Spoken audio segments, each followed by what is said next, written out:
안녕하세요. 저는 최정순이라고 합니다. 정말 어처구니 없던 제 이야기 좀 들어주세요. 제 나이 67, 남편 먼저 하늘로 보내고 아들 진식이 하나만 바라보며 살아온 세월이었죠. 금쪽 같은 내 아들. 어디 내놔도 A급 신랑감이라고 저는 자부하며 살았어요. 번듯한 정보기술 기업에 다니며 성실함을 인정받았고 서글서글한 성격의 주변 사람들도 다들 좋아했거든요. 그런 아들이었기에 장가갈 일이 걱정되면서도 한편으로는 어떤 어여쁜 며느리를 데려올까 기대가 되기도 했습니다. 그러던 어느 봄날이었어요. 퇴근하고 돌아온 아들이 쭈뼛거리며 제 앞에 앉더군요.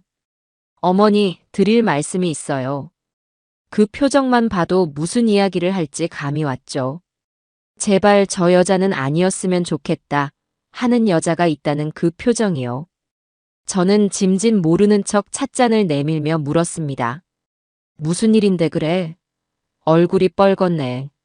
아들은 한참을 머뭇거리다 드디어 입을 열었어요. 결혼하고 싶은 사람이 생겼습니다. 올 것이 왔구나 싶었어요. 서운한 마음이 아주 없었다면 거짓말이겠지만 품 안의 자식도 때가 되면 날아가야 하는 법 아니겠어요. 저는 짐짓 담담하게 고개를 끄덕였습니다. 그래, 어떤 아가씨인데. 한번 데리고 와야지. 아들의 얼굴에 금세 화색이 돌더군요. 정말요? 정말 괜찮으세요? 뭐가 그리 좋은지 입이 귀에 걸린 아들을 보니 저도 모르게 마음 한구석이 따뜻해졌어요. 그렇게 며칠 뒤 아들은 이민지라는 아가씨를 집에 데려왔습니다. 문을 열고 들어서는 순간 집안이 환해지는 것 같았어요. 하얀 원피스를 입은 모습이 어찌나 청순하고 예쁘던지. 두 손에는 고급 과일 바구니와 제가 좋아하는 약과를 들고 있었죠. 안녕하세요, 어머님. 말씀 많이 들었어요. 이민지입니다. 어쩜 목소리까지 저리 고울까요? 저는 첫인상부터 민지가 마음에 쏙 들었습니다. 식사를 하는 내내 민지는 복스럽게 음식을 먹으며 제 말에 귀를 기울여 주었어요. 어머님, 음식 솜씨가 정말 좋으세요. 진식 씨가 왜 늘 어머니 밥이 최고라고 했는지 알겠어요. 살살 녹는 칭찬에 어깨가 으쓱해지더군요. 식사가 끝나자마자 팔을 걷어붙이고 설거지를 돕겠다는 걸 겨우 말렸습니다. 아들 녀석은 그런 민지가 사랑스러워 죽겠다는 듯 연신 눈에서 꿀을 뚝뚝 흘리고 있었고요. 두 사람이 함께 있는 모습을 보니 절로 미소가 지어졌어요. 저렇게 서로 아끼고 좋아하는구나. 이제 정말 내 아들이 가정을 꾸릴 때가 되었구나 하는 생각에 가슴이 벅차올랐습니다. 그날 이후로 민지는 저희 집에 자주 드나들었어요. 주말에는 같이 장을 보러 가기도 하고 제가 허리가 아프다고 한 날에는 어디서 구했는지 좋은 파스를 사다 주기도 했죠. 싹싹하고 다정한 민지에게 저 역시 마음의 문을 활짝 열었습니다. 이런 아이라면 내 아들의 인생을 맡겨도 좋겠다는 확신이 들었어요. 어머니, 저희 이제 양가 어른들 뵙고 정식으로 날짜를 잡고 싶어요. 아들의 말에 저는 흔쾌히 고개를 끄덕였습니다. 그래야지. 사돈 되실 분은 어떤 분이시니? 제 물음에 민지가 수줍게 웃으며 답했어요. 저희 어머니도 엄청 좋으신 분이에요. 어머님이랑 잘 맞으실 거예요. 그 말을 들으니 더욱 기대가 되더군요. 딸을 저렇게 반듯하게 키운 분이라면 분명 좋은 분일 거라고 생각했죠. 그렇게 안사돈 될 사람과의 첫 만남이 잡혔습니다. 약속 장소는 저희 동네와 그쪽 동네의 중간쯤으로 정할까 했는데 안사돈 쪽에서 본인들 동네에 아주 괜찮은 찻집이 있으니 그쪽으로 와주실 수 있겠냐고 하더군요. 어른을 뵙는 입장에서 그 정도야 당연히 맞춰드려야 한다고 생각해서 군소리 없이 그러겠다고 했습니다. 약속 당일 저는 평소 아끼던 옷을 꺼내 입고 혹시나 늦을까 싶어 서둘러 집을 나섰습니다. 버스를 타고 가는 내내 창밖 풍경은 눈에 들어오지도 않았어요. 이제 정말 우리 아들이 결혼하는구나. 사돈과는 어떤 이야기를 나눠야 할까? 혹시라도 내가 말실수라도 하면 어쩌지. 이런저런 생각들로 머릿속이 복잡했죠. 약속 장소인 찻집은 생각보다 훨씬 고급스러운 곳이었습니다. 은은한 조명 아래 고풍스러운 가구들이 놓여 있고 조용한 클래식 음악이 흐르고 있었어요. 제가 조금 일찍 도착한 터라 창가 자리에 앉아 안사돈을 기다렸습니다.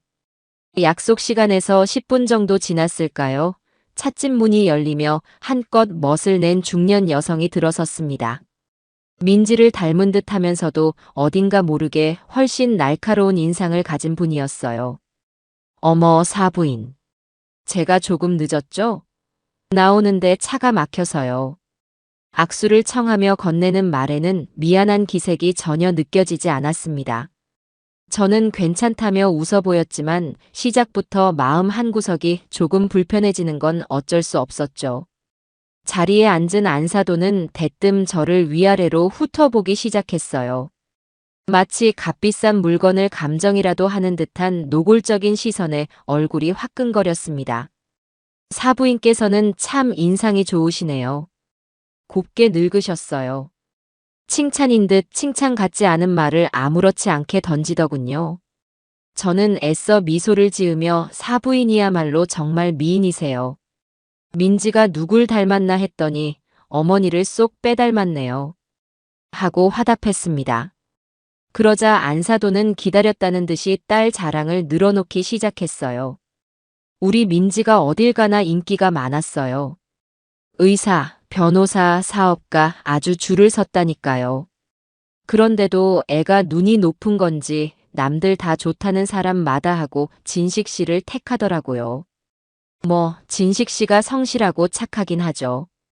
말끝에 성실하고 착하긴 하죠라는 말을 굳이 덧붙이는 게 꼭 제 아들을 한 수 아래로 보는 것처럼 들려 기분이 상했습니다. 하지만 좋은 날에 얼굴 붉히기 싫어 꾹 참았어요. 이내 차가 나왔고 잠시 대화가 끊긴 틈을 타 제가 먼저 결혼에 대한 이야기를 꺼냈습니다. 이제 아이들 결혼을 슬슬 준비해야 할 텐데 혹시 생각해 두신 게 있으신가요? 제 말에 안사도는 찻잔을 우아하게 들어 한 모금 마시더니 전혀 다른 질문을 던졌습니다. 그런데 진식 씨는 지금 다니는 회사가 정규직 맞죠? 연봉은 어느 정도나 받아요? 요즘은 대기업도 안정적이지가 않아서 말이에요. 혹시 회사에서 나오는 복지 같은 건 잘 되어 있나요? 너무나 직설적이고 속물적인 질문에 순간 말문이 막혔습니다. 마치 아들을 시장에 내놓은 물건처럼 값을 매기는 듯한 태도에 불쾌감이 치밀어 올랐어요. 저는 표정이 굳어지는 것을 겨우 감추며 대답했습니다. 네, 그럼요. 알아서 잘 벌고 회사도 탄탄한 곳이니 걱정하지 않으셔도 됩니다. 하긴 요즘 세상에 집 한 채 없이 시작하는 젊은이들이 얼마나 많은데요. 진식 씨 명의로 된 아파트가 있다고 들었어요. 사부인께서 도와주신 건가요? 홀로 아들 키우시면서 대단하시네요. 고생 많으셨겠어요. 위로를 가장한 무례한 말들이 쉴 새 없이 이어졌습니다. 제 형편을 떠보는 듯한 말투, 아들의 조건을 하나하나 따져 묻는 모습에 조금 전까지 민지를 보며 부풀었던 기대감이 차갑게 식어내리는 것 같았어요. 이 결혼 다시 생각해봐야 하는 건 아닐까 하는 불안감이 엄습했습니다. 저는 어떻게든 대화를 다른 쪽으로 돌려보려고 애썼지만 안사도는 집요하게 아들의 경제력과 저희 집안의 재산에 대해서만 관심을 보였죠. 한참을 그렇게 불편한 대화가 오가던 중이었어요. 안사돈의 휴대폰이 요란하게 울렸고 어머 잠시만요. 하더니 자리에서 일어나 저쪽 구석으로 가서 통화를 하기 시작했어요. 덕분에 저에게는 숨막히는 대화에서 잠시 벗어날 시간이 주어졌죠. 저는 긴장으로 뻣뻣해진 목을 돌리며 마른 입술을 축이기 위해 찻잔으로 손을 뻗었습니다. 그런데 찻잔을 들어올리는 순간 손끝에 무언가 낯선 감촉이 느껴졌어요. 찻잔 받침 밑에 곱게 접힌 작은 종이 쪽지 하나가 붙어 있는 게 아니겠어요? 순간 심장이 쿵 하고 내려앉는 기분이었습니다. 이게 뭘까? 혹시 찻집에서 하는 이벤트 같은 건가? 아니면 누가 장난을 친 걸까? 저는 안사돈이 여전히 통화에 열중하고 있는 것을 확인하고 재빨리 쪽지를 떼어 손 안에 구겨 넣었습니다. 가슴이 미친 듯이 뛰기 시작했어요. 안사돈이 자리로 돌아오기 전에 빨리 확인해야 한다는 생각에 조급해졌습니다. 저는 짐진 물을 마시는 척하며 테이블 아래로 손을 내려 쪽지를 조심스럽게 펼쳤습니다. 작고 단정한 글씨체가 눈에 들어왔어요. 그리고 그 안에 적힌 내용을 읽는 순간 저는 숨을 쉴 수가 없었습니다. 세상의 모든 소리가 멀어지고 눈앞이 아찔해지는 것 같았죠. 이 결혼 다시 생각해 보세요. 저쪽 집과 사돈 되시면 후회하십니다. 짧은 두 문장이었지만 그 어떤 긴 글보다도 강렬하게 제 머리를 후려쳤습니다. 방금 전까지 안사돈의 무례한 태도를 겪으며 느꼈던 불쾌감과 불안감이 한순간에 거대한 확신으로 변하는 순간이었어요. 이건 단순한 장난이 아니었어요. 누군가가 저에게 보내는 절박한 경고였죠. 저는 떨리는 손으로 쪽지를 다시 접어 주머니 깊숙이 찔러 넣었습니다. 아무 일도 없었다는 듯 태연하게 앉아 있어야 하는데 심장이 터질 것처럼 쿵쾅거려 도저히 진정할 수가 없었어요. 대체 누가 왜 이런 쪽지를 저에게 남긴 걸까요? 따님 말고 어머님이 문제라는 말은 또 무슨 뜻일까요? 머릿속이 온갖 물음표로 가득 찼습니다. 마침 통화를 마친 안사돈이 자리로 돌아와 앉으며 아이고 급한 연락이 와서요. 이야기 마저 할까요? 하고 말했습니다. 하지만 저는 더 이상 이 자리에 앉아 있을 수가 없었어요. 저 사람의 웃음 뒤에 무엇이 숨겨져 있는지 알아내기 전까지는 아이들의 결혼 이야기를 단 한마디도 더 섞고 싶지 않았습니다. 저는 급히 가방을 챙겨들며 자리에서 일어났습니다. 저 사부인. 정말 죄송합니다. 갑자기 속이 너무 안 좋아서 이만 일어나 봐야 할 것 같아요. 어머, 왜 그러세요? 아까까지 괜찮으셨잖아요. 신경을 써서 그런지 급체를 한 것 같습니다. 오늘은 이만 들어가고 다음에 다시 나를 잡는 게 좋겠어요. 정말 죄송합니다. 다급하게 변명을 늘어놓는 제 얼굴이 창백하게 질려 있었는지 안사돈도 더는 저를 붙잡지 않았어요. 다만 걱정하는 기색보다는 모처럼 시간을 냈더니 김이 샌다는 듯한 귀찮은 표정이 스쳐 지나가는 것을 저는 놓치지 않았죠. 찻집을 나서자 차가운 밤 공기가 훅 끼쳐왔습니다. 저는 그 자리에 우뚝 서서 한참 동안 숨을 골랐어요. 손 안에 든 쪽지의 감촉이 마치 타다 남은 불씨처럼 뜨겁게 느껴졌습니다. 오늘 이 만남은 끝이 아니었어요. 오히려 이제부터가 진짜 시작이라는 예감이 강하게 들었어요.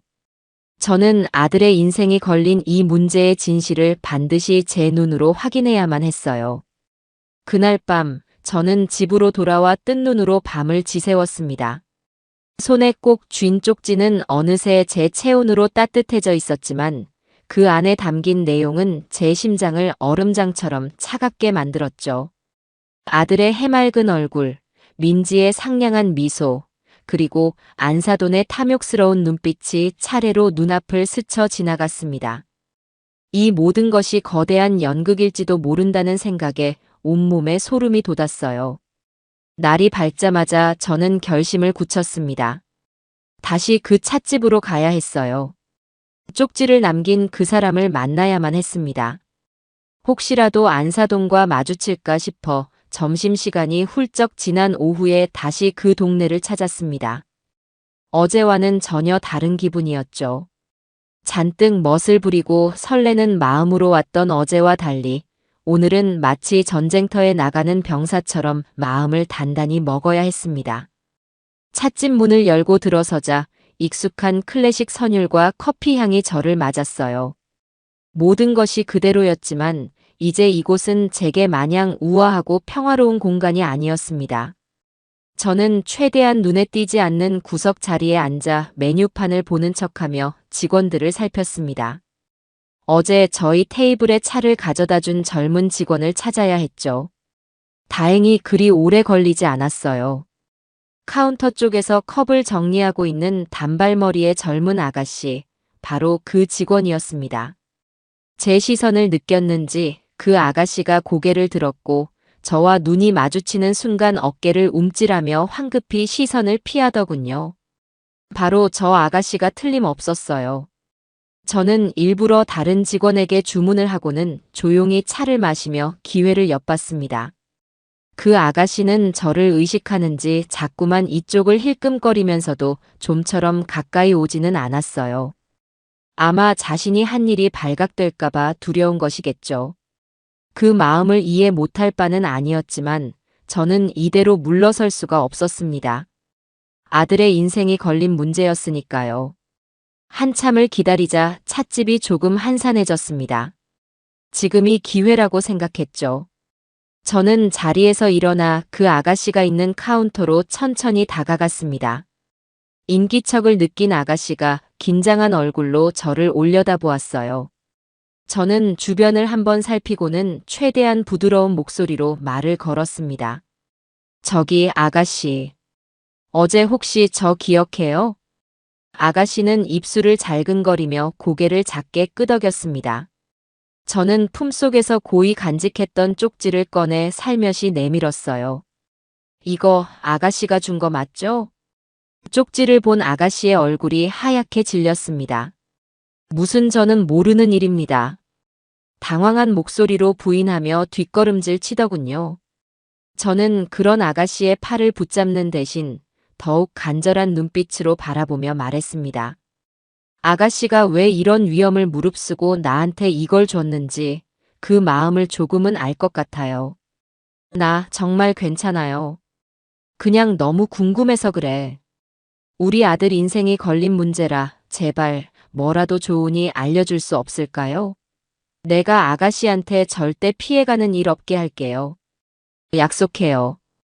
제 진심이 느껴졌는지 아가씨의 눈빛이 흔들리기 시작했습니다. 한참을 망설이던 아가씨는 작은 목소리로 잠시 후에 제 쉬는 시간이니 그때 밖에서 잠깐 뵐 수 있을까요? 하고 말했습니다. 구세주라도 만난 기분이었어요. 저는 몇 번이고 고개를 끄덕이며 다시 자리로 돌아왔습니다. 남은 차를 마시는 10여 분의 시간이 마치 몇 시간처럼 길게 느껴졌죠. 잠시 후 유니폼을 벗고 평상복으로 갈아입은 아가씨가 찻집 뒷문으로 나가는 것을 보고 저도 조용히 뒤따라 나갔습니다. 찻집 뒤편의 좁은 골목에서 우리는 다시 마주섰어요. 아가씨는 자신을 박소희라고 소개했습니다. 사실 어제 쪽지를 드리고 나서 하루 종일 마음이 불안했어요. 괜히 오지랖 부려서 다른 사람 인생에 끼어든 건 아닌가 하고요. 아니에요. 정말 고마워요, 소희 씨. 평생을 은인으로 생각할 거예요. 대체 무슨 일이 있었던 건가요? 그 사람 민지 엄마 말이에요. 제 질문에 소희 씨는 깊은 한숨을 내쉬더니 그동안 쌓아뒀던 이야기를 하나씩 풀어놓기 시작했습니다. 그 아주머니, 저희 가게에서는 거의 요주의 인물이에요. 일주일에 두세 번은 꼭 오시는데 올 때마다 무언가 트집을 잡으시거든요. 커피가 식었다, 케이크가 맛이 없다, 옆 테이블이 시끄러워서 기분을 망쳤다, 정말 사소한 걸로요. 그러고는 꼭 서비스를 요구하시거나 계산을 안 하려고 하세요. 듣고 보니 어제 제게 했던 무례한 행동들은 빙산의 일각에 불과했던 겁니다. 소희 씨의 이야기는 계속되었습니다. 처음에는 저희 사장님도 좋게 좋게 넘어가려고 했는데 이게 한두 번이 아니니까요. 그런데 정말 기가 막혔던 건 얼마 전에 있었던 일이에요. 그날은 따님, 그러니까 민지 씨랑 같이 왔더라고요. 민지의 이름이 나오자 저는 저도 모르게 마른 침을 삼켰습니다. 같이 와서 뭘 어쨌는데요? 두 분이서 제일 비싼 애프터눈 티 세트를 시키셨어요. 2인에 7만 원이 넘는 메뉴죠. 이런저런 이야기를 나누면서 케이크랑 샌드위치를 정말 맛있게 다 드시더라고요. 접시가 거의 다 비워질 무렵이었어요. 갑자기 그 아주머니가 어머, 이게 뭐야? 하고 소리를 지르는 거예요. 뭐가 있었는데요? 다 먹은 케이크 접시 위에 아주 작은 날벌레 한 마리가 앉아 있더래요.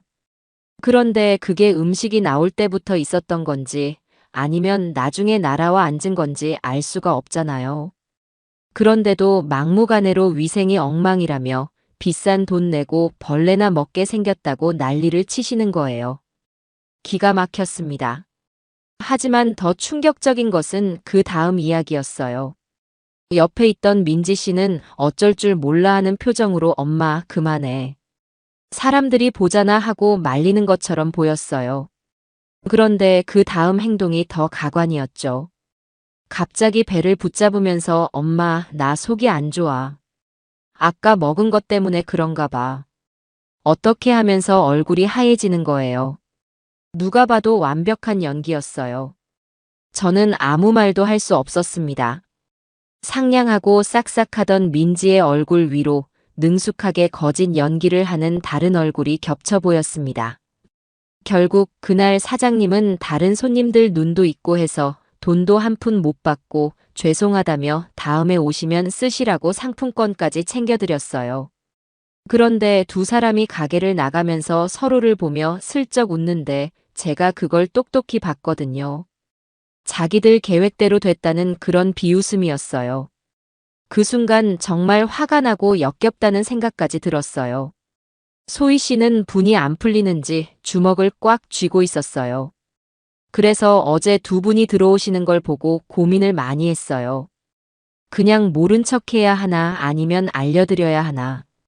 그런데 어머님 인상이 너무 좋아 보이셨고 아무것도 모르고 당하실 생각을 하니 도저히 그냥 있을 수가 없었어요.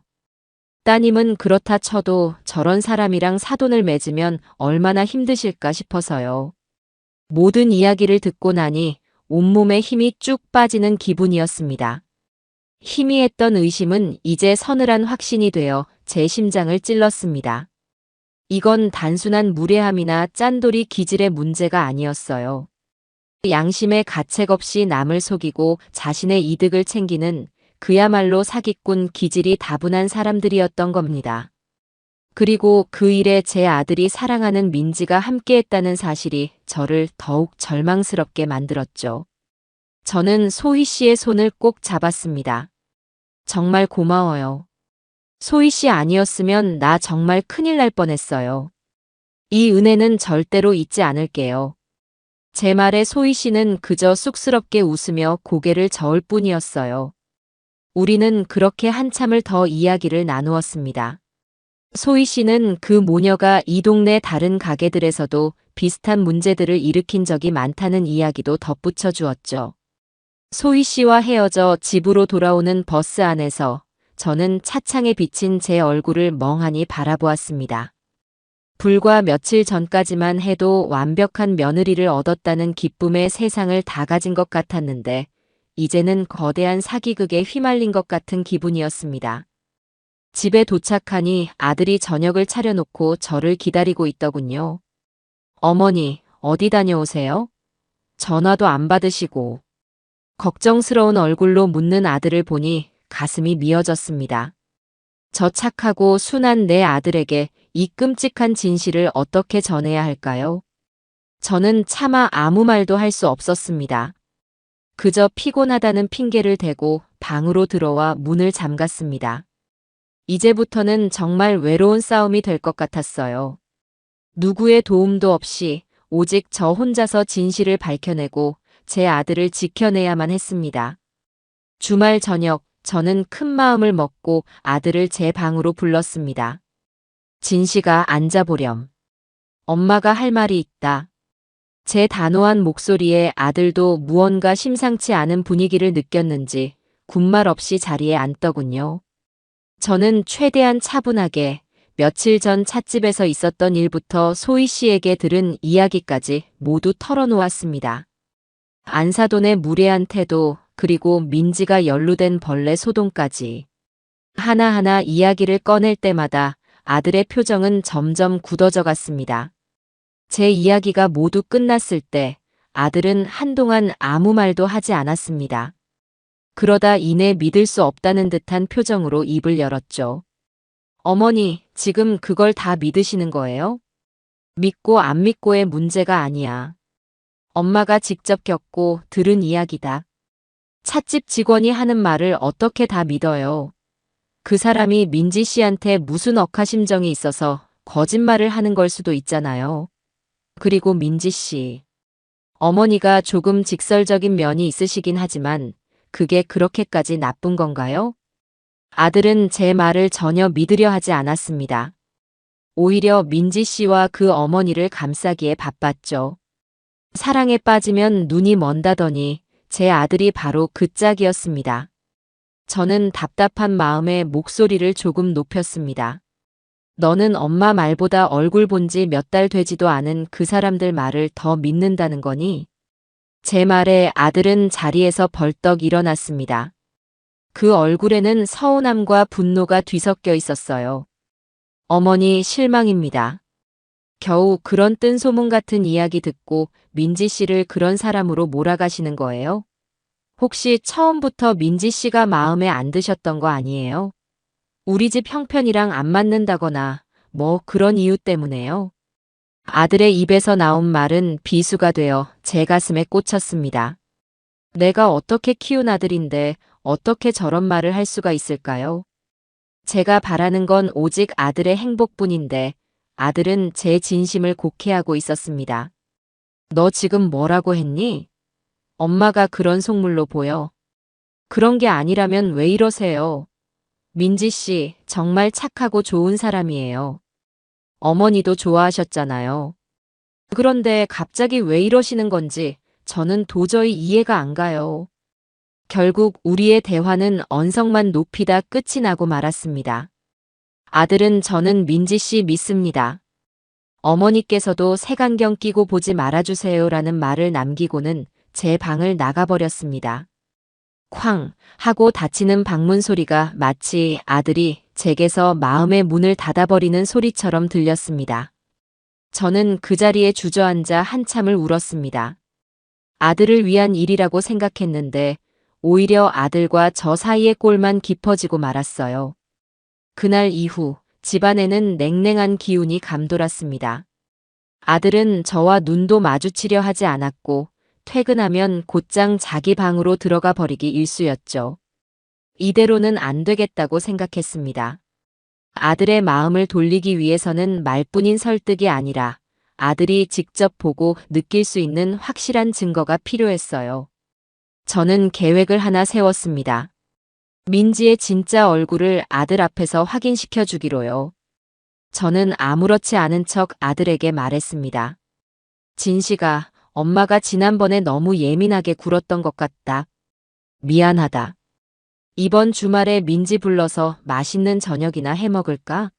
엄마가 사과도 할 겸. 제 말에 아들의 얼굴이 그제야 조금 풀어지더군요. 정말요? 그렇게 생각해 주시니 다행이에요. 민지 씨한테 제가 연락할게요.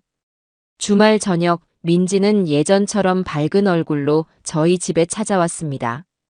마치 아무 일도 없었다는 듯이요. 어머님, 지난번에 몸은 괜찮으셨어요? 진식 씨한테 얘기 듣고 걱정 많이 했어요.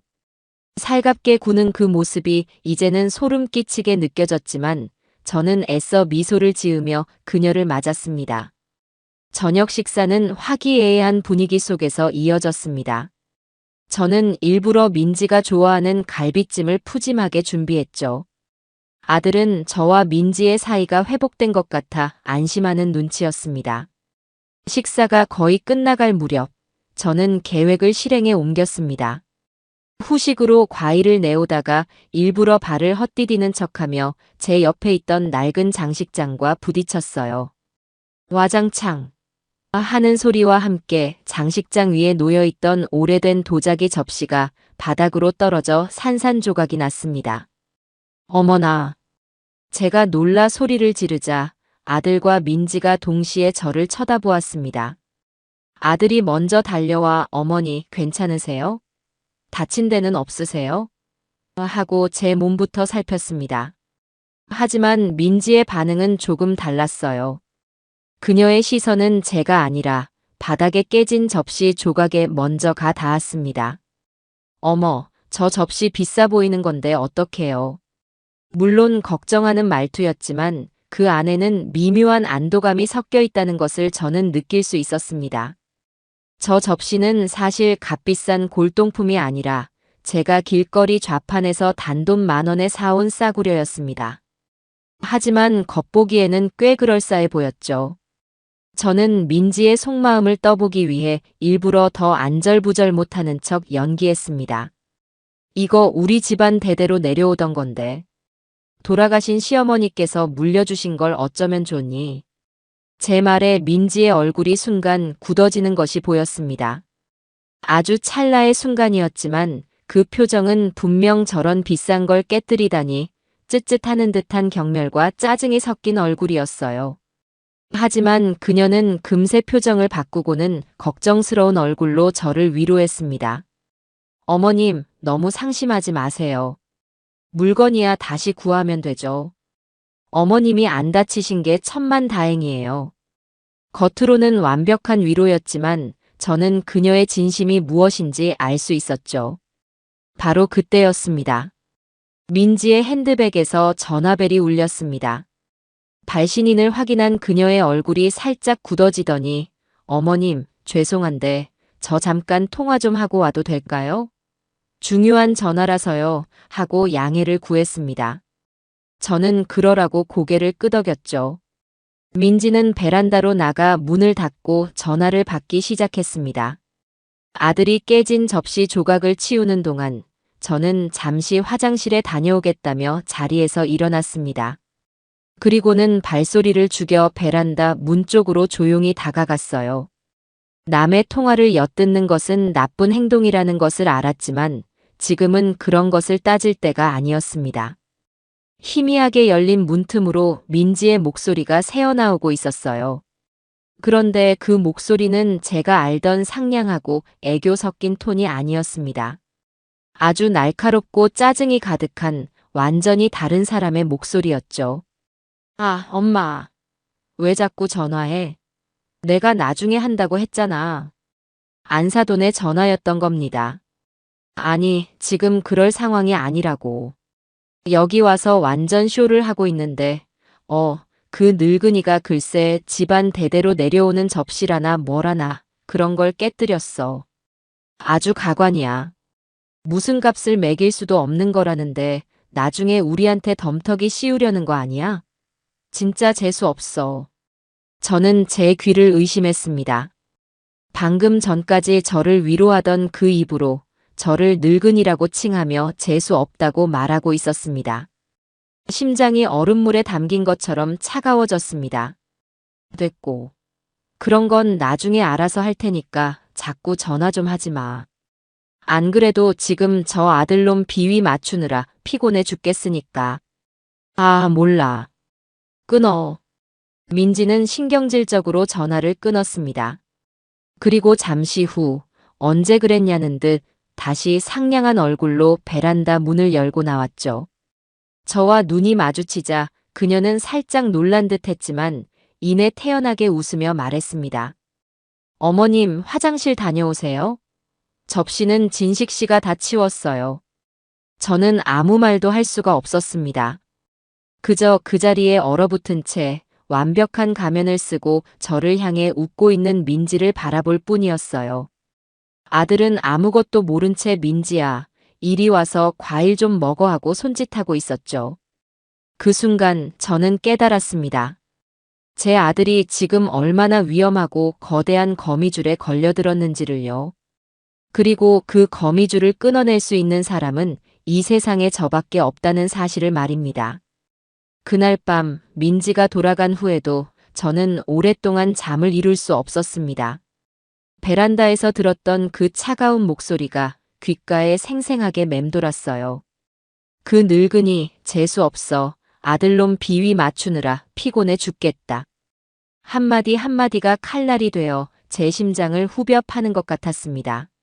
아들의 앞에서 보여주던 그 모든 상냥함과 애교가 전부 계산된 연기였다는 사실에 온몸이 부들부들 떨렸죠. 이제는 물러설 곳이 없었습니다. 아들이 잠시 속고 있는 것이라고 민지는 착한데 엄마 때문에 어쩔 수 없이 끌려다니는 것이라고 믿고 싶었던 마지막 희망마저 산산조각이 났습니다. 그들은 한통속이었어요. 작정하고 우리 아들에게 우리 집안에 빨대를 꽂으려는 사람들이었습니다. 하지만 제가 엿들은 통화 내용만으로는 부족했어요. 아들에게 민지가 너를 아들놈이라고 부르며 내 험담을 하더라라고 말해봤자 어머니가 엿들은 걸 어떻게 믿냐며 또다시 저를 이상한 사람으로 몰아갈 게 뻔했습니다. 다음 날 저는 결심했습니다. 더 객관적이고 확실한 증거를 찾아야겠다고요. 그러기 위해서는 다시 그 동네로 가야 했습니다. 찻집 직원이었던 소희 씨의 말에 따르면 그 모녀는 동네의 다른 가게들에서도 비슷한 문제를 일으켰다고 했으니까요. 저는 이번에는 형사처럼 잠복하고 탐문해서라도 그들의 실체를 파헤치기로 마음먹었습니다. 며칠 뒤 저는 평범한 동네 주민처럼 보이기 위해 일부러 편안한 옷차림으로 갈아입고 다시 안사돈의 동네를 찾았습니다. 지난번처럼 찻집으로 직행하는 대신 동네에서 가장 사람이 많이 모이는 재래시장부터 둘러보기 시작했어요. 과일 가게에 들러 귤 한 봉지를 사면서 슬쩍 말을 걸어보기도 하고 반찬 가게에서 나무를 고르며 동네 소식을 묻는 척하기도 했죠. 제가 이 근처로 이사 올까 생각 중인데 동네 분위기는 어떤가요? 살기 괜찮아요? 그럼요. 우리 동네만큼 살기 좋은 데도 없어요. 사람들도 다들 좋고 있을 것도 다 있고요. 상인들은 모두 자신의 동네를 자랑하기에 바빴습니다.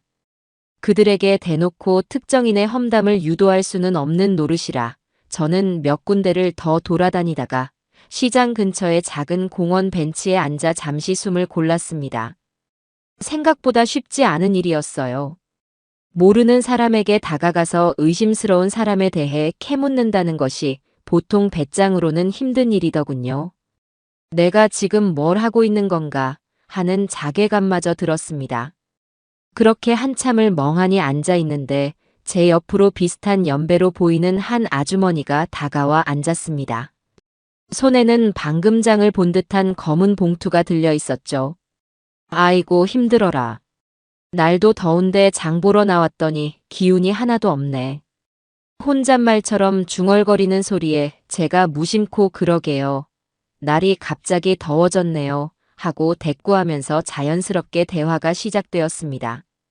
우리는 날씨 이야기부터 시작해서 자식들 이야기, 요즘 물가 이야기까지 처음 만난 사람이라고는 믿기지 않을 만큼 편안하게 이야기를 나누었어요. 그러다 문득 지금이 기회일지도 모른다는 생각이 들었습니다. 저는 사실 곧 이 동네로 며느리를 얻게 될 것 같아서 동네 구경도 할 겸 미리 와봤어요. 어머, 잘 오셨네. 어느 댁 아가씨인데 그래요? 아주머니의 물음에 저는 심호흡을 한번 하고 조심스럽게 그 이름을 꺼냈습니다. 이민지라고 혹시 아시려나요? 어머니 성함은 잘 모르겠는데. 제 말이 끝나기가 무섭게 옆에 앉은 아주머니의 얼굴이 순간 싸늘하게 굳어지는 것을 저는 똑똑히 보았습니다. 부드럽고 인자하던 눈빛이 순식간에 경계심과 혐오감으로 가득 찼어요. 그 여자 딸 말이요? 되묻는 목소리는 낮고 차가웠습니다. 제 예상이 맞았어요. 이 사람은 분명 무언가를 알고 있었습니다. 저는 기다렸다는 듯이 고개를 끄덕이며 아주머니의 반응을 살폈습니다. 아주머니는 잠시 주변을 두리번거리더니 결심한 듯한 표정으로 제게 말했습니다. 여기서 할 이야기는 아닌 것 같네요. 괜찮으시면 저랑 차 한잔 하시겠어요? 제가 다 말씀드릴게요. 아주머니, 지금이라도 늦지 않았으면 정말 다행이에요. 저는 마치 구원의 동아줄이라도 잡은 심정으로 아주머니를 따라 나섰습니다. 아주머니는 자신을 오여사라고 소개하며 공원에서 멀지 않은 허름한 상가 건물 2층으로 저를 안내했습니다. 그곳은 오여사님이 운영하는 작은 찻집이었어요. 만남이라는 소박한 간판이 걸린 곳이었죠. 안으로 들어서자 구수한 대추차 향기가 코를 감쌌습니다. 변변치 않지만 앉으세요. 제가 따뜻한 차 한 잔 대접할게요. 오 여사님은 저를 테이블에 앉히고는 곧 대추차 2잔을 가지고 와 제 앞에 놓아주었습니다. 김이 모락모락 피어오르는 찻잔을 보니 그제야 얼어붙었던 몸과 마음이 조금 풀리는 것 같았어요. 제가 그 집안에 대해 뭘 좀 아는 사람이라서요. 아주머니 표정을 보니 아무래도 우리 아드님이 그 집 딸하고 혼사 이야기가 오가는 모양인데 맞죠? 저는 차마 고개를 들지 못하고 작게 네 하고 대답했습니다. 오 여사님은 깊은 한숨을 내쉬더니 충격적인 이야기를 꺼내놓기 시작했습니다. 제가 이 동네에서만 30년을 살았어요. 그러니 웬만한 집안 사정은 다 알죠.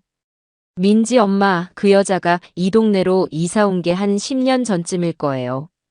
처음에는 어찌나 싹싹하고 교양 있게 굴던지 동네 사람들도 다들 좋은 사람이 이사 왔다고 좋아했죠. 오 여사님의 이야기는 제가 처음 안사돈을 만났을 때의 느낌과 비슷했습니다.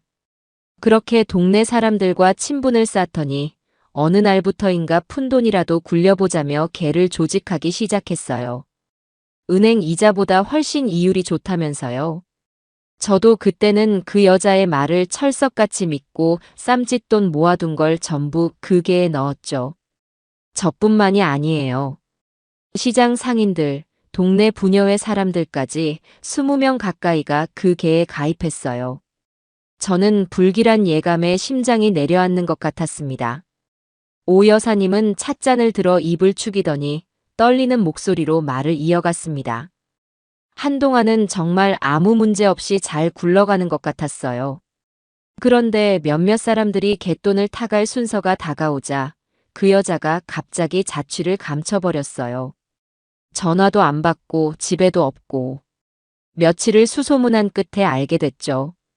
그 여자가 갯돈 전부를 들고 야반도주했다는 사실을요. 세상에. 피해 금액만 전부 합쳐서 수억 원이었어요. 누구는 가게 보증금을 넣었고 누구는 자식 대학 등록금을 넣었죠. 저 역시 남편 퇴직금 일부를 넣었다가 몽땅 날렸고요. 동네가 그야말로 발칵 뒤집혔어요. 다들 경찰서에 가서 신고도 하고 난리를 쳤지만 그 여자가 워낙 교묘하게 서류를 꾸며놔서 사기죄를 입증하기가 어렵다는 말만 들었죠. 결국 돈 한 푼 돌려받지 못하고 다들 빚더미에 앉게 된 사람도 여럿이에요. 기가 막힌 이야기였습니다. 단순히 남의 가게에서 행패를 부리는 수준을 넘어 여러 사람의 인생을 망가뜨린 파렴치한 범죄자였던 겁니다. 그런데 더 기가 막힌 건 뭔지 아세요? 그렇게 몇 년 동안 숨어 지내던 그 여자가 얼마 전에 다시 이 동네에 나타났다는 거예요. 아무 일도 없었다는 듯이 아주 뻔뻔한 얼굴로요. 법적으로는 이미 공소시효도 다 끝나서 어쩔 도리가 없었죠. 그 여자 얼굴만 보면 지금도 치가 떨리는데 마주칠 때마다 웃으면서 인사를 건네요. 속에서는 천불이 나는데도 어쩌겠어요. 오 여사님은 분을 사귀지 못하는지 가슴을 주먹으로 툭툭 쳤습니다. 저는 그런 오 여사님의 손을 꼭 잡아주었습니다. 그동안 얼마나 억울하고 원통했을까요? 그 마음이 고스란히 제게도 전해져 오는 것 같았습니다. 그럼 민지는 그 사실을 다 알고 있었을까요? 알다마다요. 그때 민지가 고등학생이었는데 제 엄마가 무슨 짓을 하고 다니는지 똑똑히 알고 있었어요. 오히려 엄마가 훔친 돈으로 명품 옷 사입고 아무렇지 않게 학교에 다니던 애예요. 그 피가 어디 가겠어요. 그 엄마의 그 딸인 거죠. 오 여사님의 마지막 말은 제 가슴에 확인 사살처럼 박혔습니다. 이제 모든 퍼즐 조각이 맞춰졌습니다. 교양 있는 척하는 가면 뒤에 숨겨진 추악한 탐욕, 상냥한 미소 뒤에 감춰진 교활한 계산. 그 모녀는 평범한 사람들이 아니었습니다. 사람의 선의와 신뢰를 이용해 자신의 배를 채우는 아주 질이 나쁜 사람들이었던 겁니다. 그리고 이제 그들의 다음 목표가 바로 제 아들, 진식이었던 거죠. 저는 오 여사님께 제가 겪었던 일들, 찻집에서 받은 쪽지부터 아들의 완고한 태도, 그리고 민지의 두 얼굴을 목격했던 순간까지 모두 털어놓았습니다. 제 이야기를 듣는 내내 오 여사님은 제 손을 꼭 잡고 함께 분개하고 안타까워해 주셨죠. 그것 봐요. 내 말이 맞잖아요. 그 어미의 그 딸이라고. 보통 내기들이 아니라니까요. 아주 작정하고 아드님한테 접근한 게 틀림없어요. 이제 어쩌면 좋죠? 제 아들은 제 말을 한마디도 믿으려 하지 않아요. 제가 엿들은 통화 내용 같은 건 증거가 될 수도 없고요. 막막한 제 심정을 토로하자 오 여사님은 잠시 생각에 잠기시더니 이내 결심한 듯한 얼굴로 말씀하셨습니다. 혼자서는 힘들어요.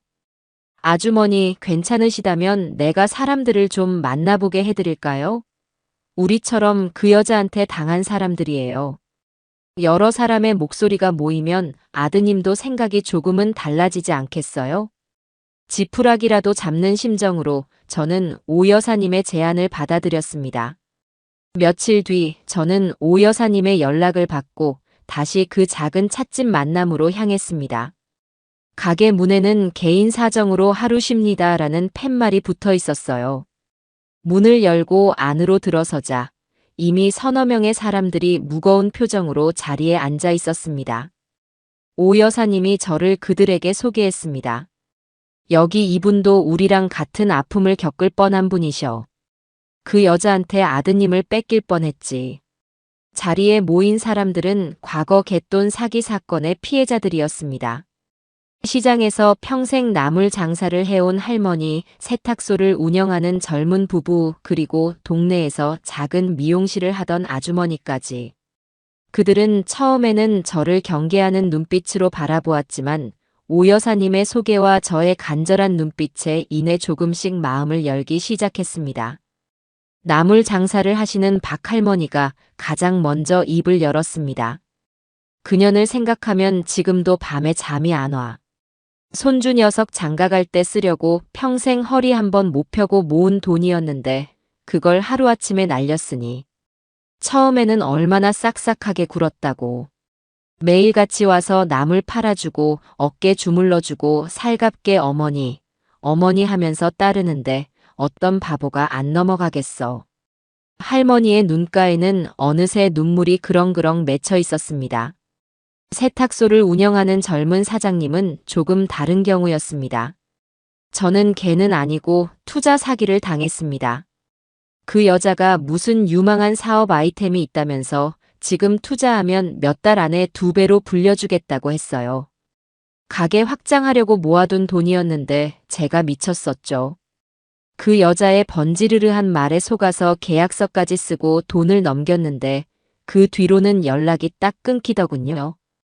경찰에 신고도 했지만 결국 돈은 한 푼도 못 찾았습니다. 한 사람씩 자신의 사연을 털어놓을 때마다 찻집 안의 공기는 점점 더 무겁게 가라앉았습니다. 모두의 이야기에는 공통점이 있었어요. 처음에는 지극히 선량하고 교양 있는 얼굴로 접근해서 신뢰를 쌓은 뒤 가장 절실한 부분을 파고들어 모든 것을 빼앗아갔다는 것이죠.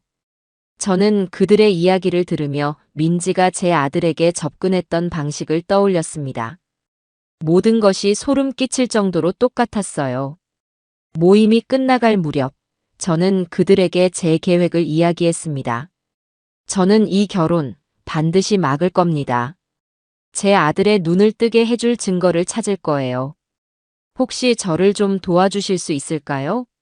여러분이 겪으신 일들을 제 아들 앞에서 증언해 주실 수 있겠어요? 제 말에 잠시 침묵이 흘렀습니다. 이미 지난 상처를 다시 들추는 것이 누구에게나 고통스러운 일일 테니까요. 하지만 가장 먼저 오 여사님이 제 손을 잡으며 말했습니다. 나는 하겠어요. 더 이상 우리 같은 피해자가 나와서는 안 되지. 나라도 나서서 그 여자들의 정체를 밝히는데 힘을 보태야겠어. 오 여사님의 말에 다른 사람들도 하나둘씩 고개를 끄덕이기 시작했습니다. 그 순간 저는 혼자가 아니라는 생각에 뜨거운 눈물이 핑 돌았습니다. 집으로 돌아온 저는 곧장 컴퓨터를 켰습니다. 피해자들의 이야기를 듣고 나니 문득 민지의 SNS가 다시 보고 싶어졌어요. 이전에는 그저 분수에 맞지 않는 사치를 하는구나 정도로만 생각했지만 이제는 그 사진 하나하나가 전부 피해자들의 피눈물로 보였습니다. 저는 스크롤을 내려 민지의 몇 년치 게시물을 샅샅이 훑어보기 시작했습니다. 사진 속의 민지는 언제나 화려했습니다. 유럽의 아름다운 도시를 배경으로 활짝 웃고 있었고 최고급 호텔 레스토랑에서 값비싼 음식을 먹고 있었으며 손목에는 제가 평생 벌어도 사기 힘든 명품 시계가 번쩍이고 있었죠. 저는 그저 부러운 눈으로 사진을 보는 대신 사진이 올라온 날짜와 장소를 하나하나 기록하기 시작했습니다. 그리고 제가 기록한 내용을 세탁소 사장님이 알려준 투자 사기 피해 날짜와 박 할머니의 갯돈이 사라진 시점과 비교해 보았습니다. 결과는 놀라웠습니다. 세탁소 사장님이 돈을 잃은 지 불과 2주 뒤 민지는 급 파리 여행, 힐링이 필요해라는 글과 함께 에펠탑 앞에서 찍은 사진을 여러 장 올렸습니다. 박 할머니의 갯돈이 증발한 한 달 뒤에는 나에게 주는 선물이라며 수백만 원짜리 명품 가방 사진을 자랑했더군요. 우연이라고 하기에는 시기가 너무나 정확하게 맞아떨어졌습니다.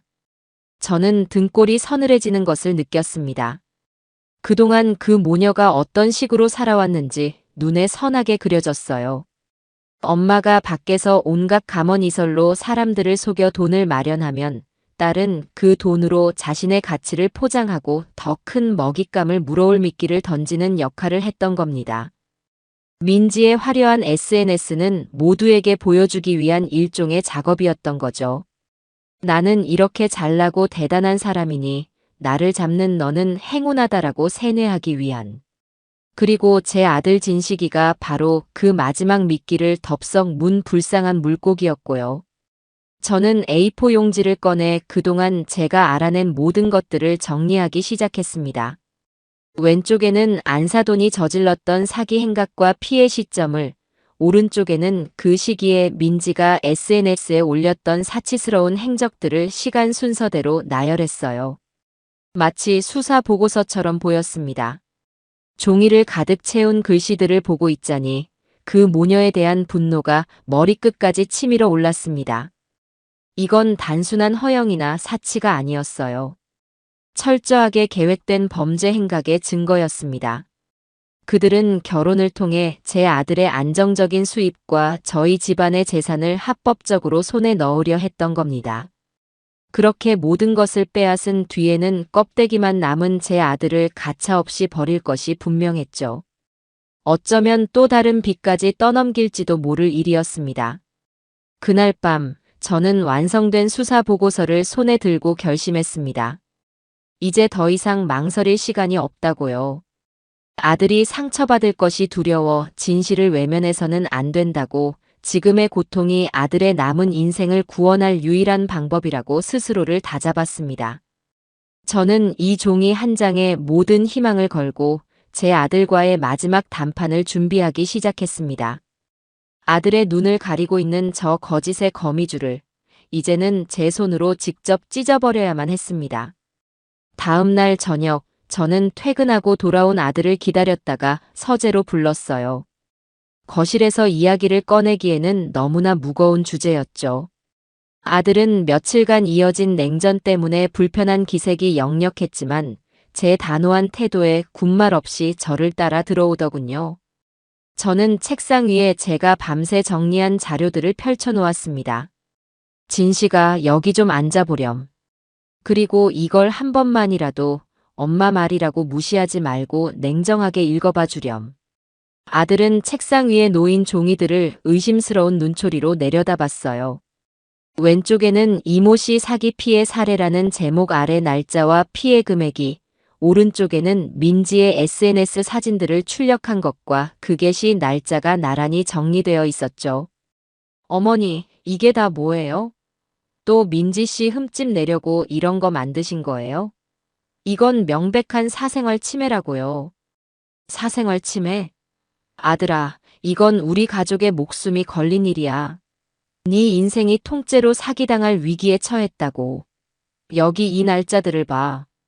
이분들이 평생 모은 돈을 잃어버린 시점과 민지가 갑자기 해외여행을 가고 명품을 산 시점이 정확하게 일치하잖니.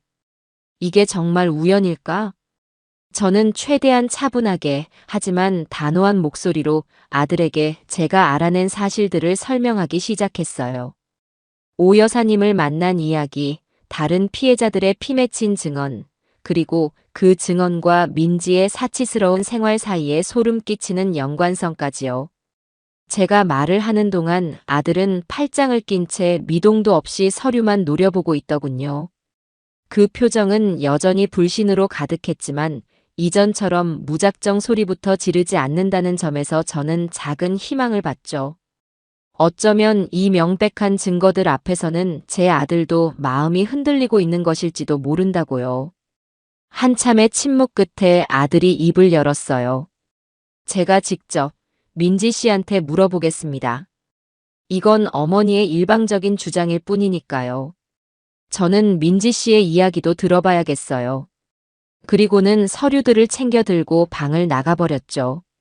저는 그런 아들의 뒷모습을 보며 애써 불안한 마음을 억눌렀습니다. 그래, 직접 물어보는 것이 좋겠다. 저렇게 교활한 거짓말쟁이의 변명을 듣고 나면 오히려 진실을 더 똑똑히 깨닫게 될 수도 있을 테니까요.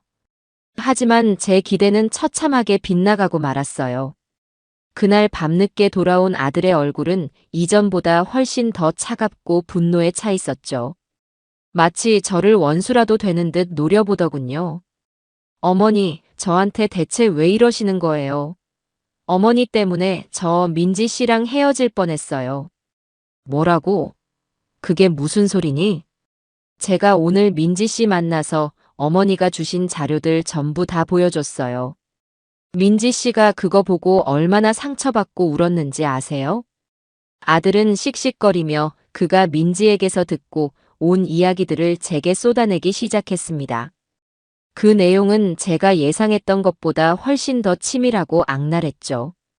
민지는 아들이 내민 증거 앞에서 무너지기는커녕 오히려 그것을 역이용해 자신을 세상에서 가장 불쌍한 비련의 여주인공으로 둔갑시켰던 거예요. 어머니가 보여주신 그 여행 사진이요? 그거 저희 어머니가 갯돈 사기를 친 게 아니라 오히려 개주한테 사기를 당해서 집안이 풍비박산 났을 때 제가 너무 힘들어서 친구 도움받아서 잠시 머리 식히러 다녀온 거래요. 비행기 표도 친구가 마일리지로 끊어주고 숙소도 친구네 집에서 해결했다고요. 어머니는 어떻게 사람을 그렇게 나쁘게만 보세요? 기가 막혀서 말이 나오지 않았어요. 사기꾼을 피해자로 둔갑시키는 저 뻔뻔함에 혀를 내두를 지경이었죠. 명품 가방이랑 시계는요? 그것도 다 가짜래요. 짝퉁이라고요. 형편이 어려우니까 진짜는 못 사고 그냥 기분이라도 내보려고 길거리에서 산 거래요. 그런데 어머니는 그것만 보고 민지 씨를 사치스럽고 허영심 많은 사람으로 몰아붙인 거고요. 민지 씨가 얼마나 검소하고 착한 사람인데. 아들은 민지가 꾸며낸 거짓말들을 마치 자신이 직접 겪은 진실인 양 제게 토해냈어요. 그 모습은 사랑에 눈이 먼 것을 넘어 마치 어떤 종교에 깊이 빠진 신도처럼 보이기까지 했죠. 민지라는 교주가 하는 말은 무조건적인 진리이고 그에 반하는 제 말은 전부 사탄의 속삭임인 셈이었어요. 민지는 거기서 그치지 않고 아들의 감정까지 교묘하게 파고들었다고 해요. 진식 씨, 우리 그냥 헤어질까? 너희 어머니는 내가 너무 싫으신가 봐. 가난한 집 딸이라서 그런가 봐. 내가 아무리 노력해도 어머님 마음에 들 수는 없을 것 같아. 내가 떠나주는 게 진식 씨를 위한 길일지도 몰라. 라며 눈물까지 흘렸다는군요. 그 말에 완전히 이성을 잃은 아들은 민지를 붙잡고 절대 헤어질 수 없다. 내가 어떻게든 어머니를 설득하겠다며 맹세까지 하고 왔다는 거죠. 그리고 그 모든 분노의 화살을 고스란히 제게 돌리고 있는 것이었고요. 어머니가 민지 씨한테 무슨 짓을 했는지 아세요? 한 사람의 인격을 완전히 짓밟으셨다고요. 어떻게 사람의 아픈 과거를 그렇게 함부로 들춰내고 있지도 않은 사실을 만들어서 사람을 모함할 수가 있어요. 아니다, 진식아. 그건 전부 거짓말이야. 그 애 말에 속아 넘어가지 마. 됐어요. 더 이상 듣고 싶지 않아요. 아들은 제 말을 들으려 하지 않았죠. 오히려 제게 평생 잊을 수 없는 상처가 될 말을 내뱉었습니다. 이 결혼, 저는 이대로 진행할 겁니다. 어머니께서 계속 이런 식으로 민지 씨를 괴롭히시면 저 결혼하고 어머니 안 보고 살 겁니다. 그렇게 아세요. 그 말을 끝으로 아들은 자신의 방으로 들어가 문을 잠가버렸어요. 저는 그 자리에 얼어붙은 채 서 있을 수밖에 없었죠. 아들이 저를 안 보고 살겠다고 했어요. 제가 평생을 바쳐 키운 아들이 이제 막 굴러 들어온 저 여우의 말에 놀아나 저를 버리겠다고 협박하고 있었습니다. 하늘이 무너지고 땅이 꺼지는 기분이었죠. 눈물조차 나오지 않았어요. 가슴 한구석에 너무나 크고 차가운 구멍이 뚫려버린 것 같았죠. 이제 남은 방법은 정말 하나뿐이었습니다. 아들이 제게 등을 돌린 이상 저 혼자서라도 이 싸움을 끝내야만 했어요. 설령 그 끝에 아들에게 미움을 받게 되더라도 저는 제 아들을 저 악독한 구렁텅이에서 반드시 구해내야만 했습니다. 아들의 최후 통첩은 제 가슴에 깊은 상처를 남겼지만 동시에 저를 더욱 강하게 만들었어요. 슬픔에 잠겨있을 시간이 없었죠. 이제 감정에 호소하거나 과거의 증거를 들이미는 방식으로는 아들을 설득할 수 없다는 것이 명백해졌습니다. 그 교활한 모녀는 어떤 증거든 자신들에게 유리한 방식으로 얼마든지 말을 바꿀 수 있는 자들이었으니까요. 저에게는 빼도 박도 못할 현재 진행형의 명백한 증거가 필요했어요. 그들이 탐욕을 부리는 순간을 실시간으로 포착해서 아들의 눈앞에 직접 들이밀어야만 했습니다. 며칠간 밤낮으로 고민했죠. 어떻게 하면 그들의 본색을 드러나게 할 수 있을까? 그러다 문득 민지가 짝퉁이라고 둘러댔던 그 명품 가방이 떠올랐어요. 그래, 바로 저거다. 저 끝없는 무력을 이용하는 거야. 저는 곧장 오 여사님께 연락해 도움을 청했습니다. 제 계획을 들은 오 여사님은 무릎을 탁 치며 아주 좋은 생각이네. 그것들이라면 분명히 미끼를 덥석 물고도 남지. 라며 적극적으로 저를 도와주기로 했어요. 가장 먼저 할 일은 아들과 민지에게 제가 모든 것을 포기했다는 인상을 심어주는 것이었습니다. 저는 아들에게 찾아가 백기를 드는 척 연기했죠. 눈물을 글썽이며 아들의 손을 잡고 말했어요. 진식아, 엄마가 잘못했다. 너를 잃을지도 모른다는 생각에 내가 너무 이성을 잃었나 보다. 너가 그렇게까지 말하는데 엄마가 어떻게 너희들 사이를 더 이상 반대하겠니? 결혼 허락하마. 대신 다시는 엄마 안 본다는 그런 무서운 말은 하지 말아다오. 제 갑작스러운 태도 변화에 아들은 당황하면서도 이내 안도하는 표정을 짓더군요. 어머니 정말이에요? 정말 허락해 주시는 거예요? 제 진심 어린 사과에 아들은 그동안의 앙금을 모두 잊은 듯 저를 와락 껴안았어요. 그 품에 안겨 있으면서도 저는 속으로 차갑게 칼을 갈고 있었죠. 다음 날 저는 민지에게 직접 전화를 걸었습니다. 민지 양 나예요. 그동안 내가 오해해서 상처를 준 것 같아 정말 미안해요. 우리 진식이한테 민지 양이 얼마나 소중한 사람인지 이제야 알 것 같아요. 우리 앞으로는 정말 잘 지내봐요. 민지는 수화기 너머에서 감격에 겨운 목소리로 어머님 아니에요. 그렇게 말씀해 주시니 제가 더 감사하죠. 저도 앞으로 정말 잘할게요. 라며 완벽하게 저를 믿는 눈치였어요. 모든 밑밥을 깔아놓은 저는 드디어 결정적인 미끼를 던졌습니다. 저는 두 사람을 불러놓고 이렇게 말했죠. 결혼 준비하려면 돈 들어갈 곳도 많을 텐데 복잡한 예단 같은 건 다 생략하자. 대신 내가 민지 양한테 특별한 선물을 하나 해주고 싶구나. 지난번에 보니 민지 양이 들고 다니던 가방이 낡은 것 같던데 내가 큰맘 먹고 백화점 가서 제일 좋은 걸로 하나 사주마. 내 며느리 될 사람인데 어디 가서 기죽으면 안 되지. 제 말에 민지의 두 눈이 탐욕으로 반짝이는 것을 저는 놓치지 않았어요. 그녀는 짐짓 사양하는 척하면서도 입이 귀에 걸려 있었죠. 어머님, 아니에요. 괜찮아요. 제 가방 아직 쓸만한데요. 그 말에 제가 아니다.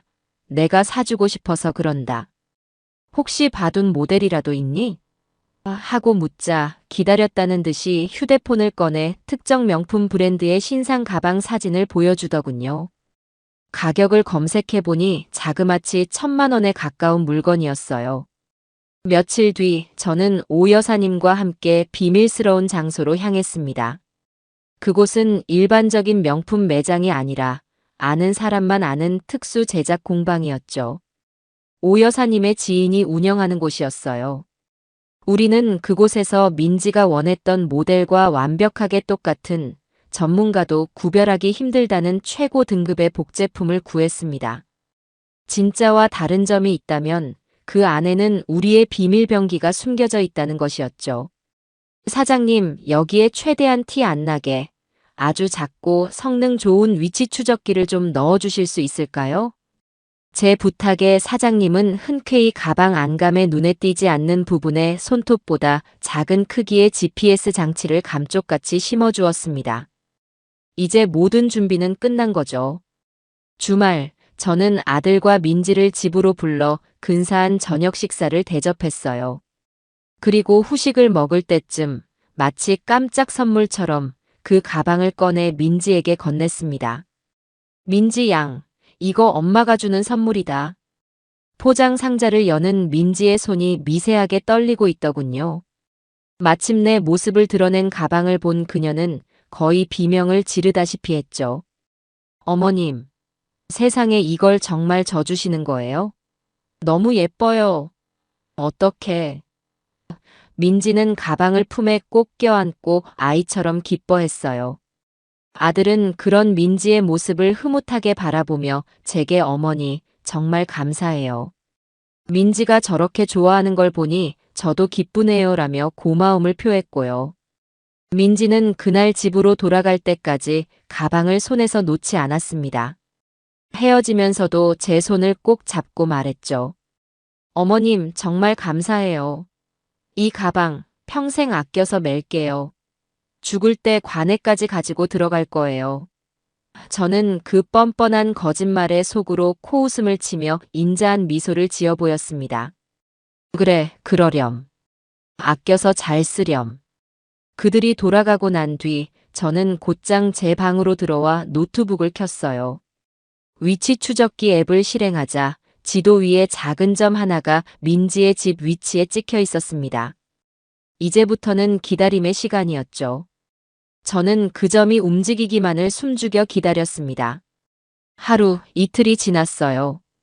점은 여전히 민지의 집 주변에만 머물러 있었죠. 출퇴근 경로를 따라 움직일 뿐 특별한 동향은 보이지 않았어요. 순간 제 마음속에서 불안감이 고개를 들었습니다. 혹시 내가 틀린 걸까? 민지가 정말 이 가방을 아껴서 쓰려는 걸까? 만약 그렇다면 나는 아들에게 돌이킬 수 없는 오해를 산 채 영원히 관계를 회복하지 못할지도 몰라. 하지만 오 여사님은 조급해하지 마. 뱀은 배가 부를 땐 가만히 있는 법이야. 분명히 움직일 때가 올 거네라며 저를 다독여 주었죠. 그리고 마침내 사흘째 되던 날 오후였습니다. 점심을 먹고 무심코 앱을 켰는데 지도 위의 점이 움직이고 있었어요. 출퇴근 경로가 아닌 전혀 다른 방향으로요. 제 심장이 쿵쾅거리기 시작했습니다. 저는 숨을 죽이고 점의 이동 경로를 주시했죠. 점은 강남의 번화가를 지나 어느 한적한 골목으로 접어들고 있었습니다. 그곳은 오 여사님을 통해 익히 들어 알고 있는 중고 명품이나 전당포들이 밀집해 있는 지역이었어요. 마침내 점이 한 건물 앞에서 움직임을 멈췄습니다. 저는 곧장 그 건물의 주소를 검색했죠. 화면에 뜬 상호는 두돈 명품 전당포. 덫에 걸려든 것이었습니다. 평생 아껴 매겠다던 그 가방은 선물 받은 지 불과 사흘 만에 전당포로 직행한 것이죠. 저는 떨리는 손으로 화면을 캡처했습니다. 이것이 바로 제가 찾던 그 누구도 부인할 수 없는 결정적인 증거였어요. 저는 노트북을 덮고 자리에서 일어났습니다. 이제 이 지긋지긋한 연극을 끝내러 갈 시간이었습니다. 저는 곧장 오 여사님께 연락해 상황을 알렸죠. 제 이야기를 들은 오 여사님은 그것 봐. 네, 그럴 줄 알았지. 하며 저보다 더 기뻐해 주셨습니다. 하지만 이걸로 끝이 아니었죠. 민지가 가방을 팔러 갔다는 사실만으로는 부족했어요. 왜 팔아야만 했는지 그 근본적인 이유를 파헤쳐서 아들이 더 이상 한치의 미련도 갖지 못하도록 만들어야 했습니다. 다음 날 저는 오 여사님과 함께 문제의 전당포로 향했습니다. 일부러 손님이 없을 법한 평일 오후 시간을 노렸죠.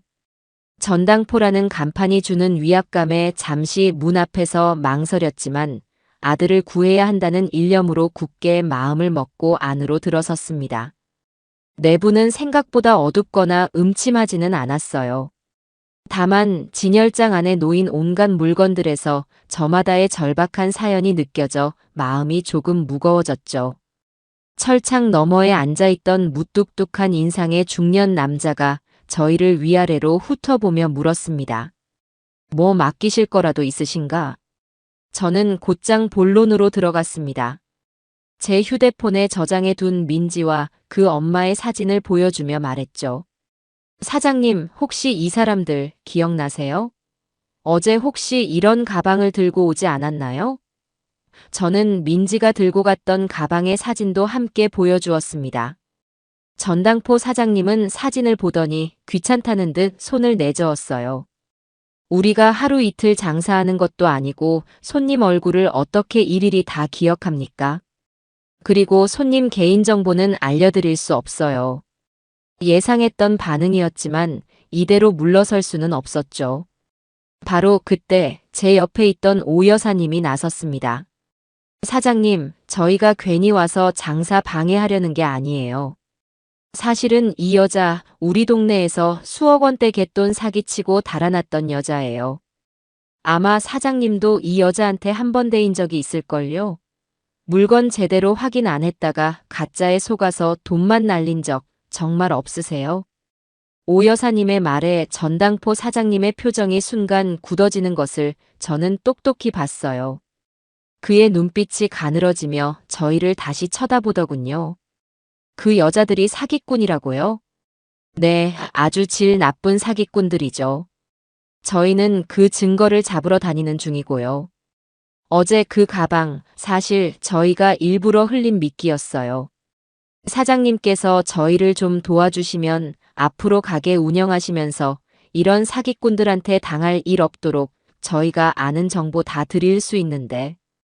오 여사님의 회유에 사장님은 한참을 망설이는 듯 했습니다. 그러더니 이내 깊은 한숨을 내쉬며 입을 열더군요. 진짜 그 여자들만 생각하면 아직도 열불이 터져서. 맞아요, 아주머니 말씀대로예요. 몇 달 전에 저한테 와서 다이아 반지라며 맡기고 돈을 빌려갔는데 나중에 알고 보니 가짜 유리였어요. 잡으려고 했을 땐 이미 연락도 끊고 잠수탄 뒤였죠. 그때 손해가 얼마였는지. 사장님 역시 피해자였던 겁니다. 이제 그는 더 이상 경계의 대상이 아닌 우리의 든든한 아군이 되었죠. 그는 분이 안 풀리는지 거친 말을 쏟아내며 그 모녀에 대한 정보를 술술 불기 시작했습니다. 그것들 우리 가게 단골이에요, 단골. 한 달에도 몇 번씩 와서 뭘 맡기고 돈을 찾아가죠. 처음에는 자잘한 금붙이 같은 걸 가져오더니 나중에는 명품 시계, 심지어 다른 남자한테 받은 걸로 보이는 예물 반지까지 들고 오더라고요. 밑 빠진 독에 물 붓기예요. 이번 달에 빌려간 돈으로 지난달 이자 맞고 또 다음 달에는 다른 거 들고 와서 이번 달 이자 맞고 그런 식이죠. 사장님의 말은 충격적이었습니다. 그들의 재정 상태가 제가 생각했던 것보다 훨씬 아주 심각한 수준이었던 거예요. 그런데 사장님, 그 사람들이 그렇게까지 돈이 급한 이유가 뭘까요? 그냥 생활비 때문이라고 하기에는 너무 액수가 큰 것 같은데요. 제 질문에 사장님은 목소리를 낮추며 말했습니다. 제가 이 바닥에서 구른 지가 20년이에요. 척 보면 알죠. 그 사람들 빚이 보통 많은 게 아니에요. 은행 같은 제1금융권은 당연히 막혔을 거고 아마 이자 비싼 2금융권, 3금융권의 사채까지 끌어다 썼을 거예요. 그러니 이자가 눈덩이처럼 불어나서 감당이 안 되는 거죠. 제가 보기엔 곧 길바닥에 나앉아도 이상하지 않을 지경이에요. 사채. 그 단어를 듣는 순간 온몸의 피가 차갑게 식는 것 같았어요. 이제야 모든 것이 명확해졌습니다. 민지가 제 아들과 결혼하려는 진짜 이유. 그건 단순히 아들의 안정적인 직장이나 저희 집의 재산을 탐내는 수준이 아니었어요. 아들의 깨끗한 신용을 담보로 거액의 대출을 받아 자신들의 썩어 문드러진 빚 구덩이를 메우려는 속셈이었던 겁니다. 결혼이라는 합법적인 테두리 안에서 아들의 모든 것을 빼먹고 빚까지 떠넘긴 뒤 껍데기만 남으면 가차 없이 버릴 계획이었던 거죠. 저는 떨리는 목소리로 사장님께 부탁했습니다. 사장님, 정말 죄송하지만 저희 아들을 살리기 위해 꼭 필요한 증거입니다. 그 사람들이 언제 무엇을 맡기고 얼마를 빌려갔는지 혹시 기록 같은 게 있다면 저희에게 좀 보여주실 수 있을까요? 물론 법적인 문제가 되지 않는 선에서요. 그리고 앞으로 그 사람들이 또 오거든 저희에게 바로 연락을 좀 주세요. 이제 완벽한 공범이 된 사장님은 흔쾌히 자신의 거래 장부 일부를 익명으로 처리하여 저희에게 보여주었습니다.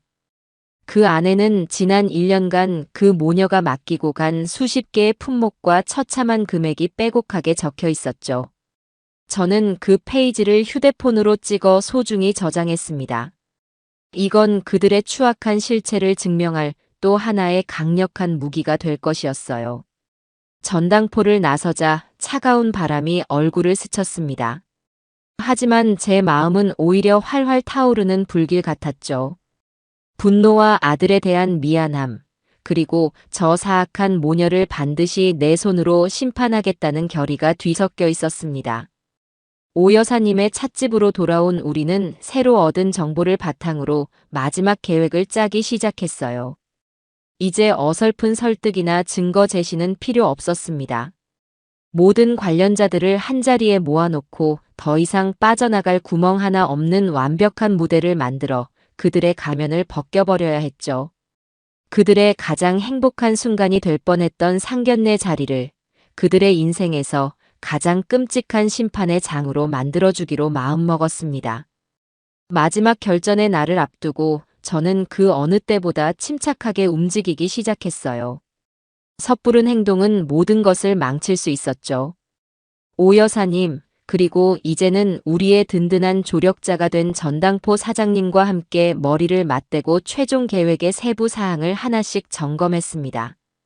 우리의 목표는 단 하나, 그들이 스스로 자신들의 죄를 인정하게 만들거나 혹은 더 이상 변명조차 할 수 없는 완벽한 증거의 벽 앞에 무릎 꿇게 만드는 것이었습니다.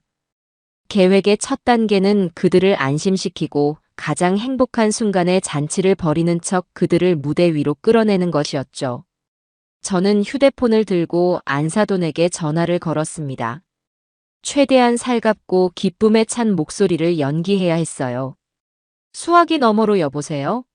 하는 경계심 어린 목소리가 들려왔습니다.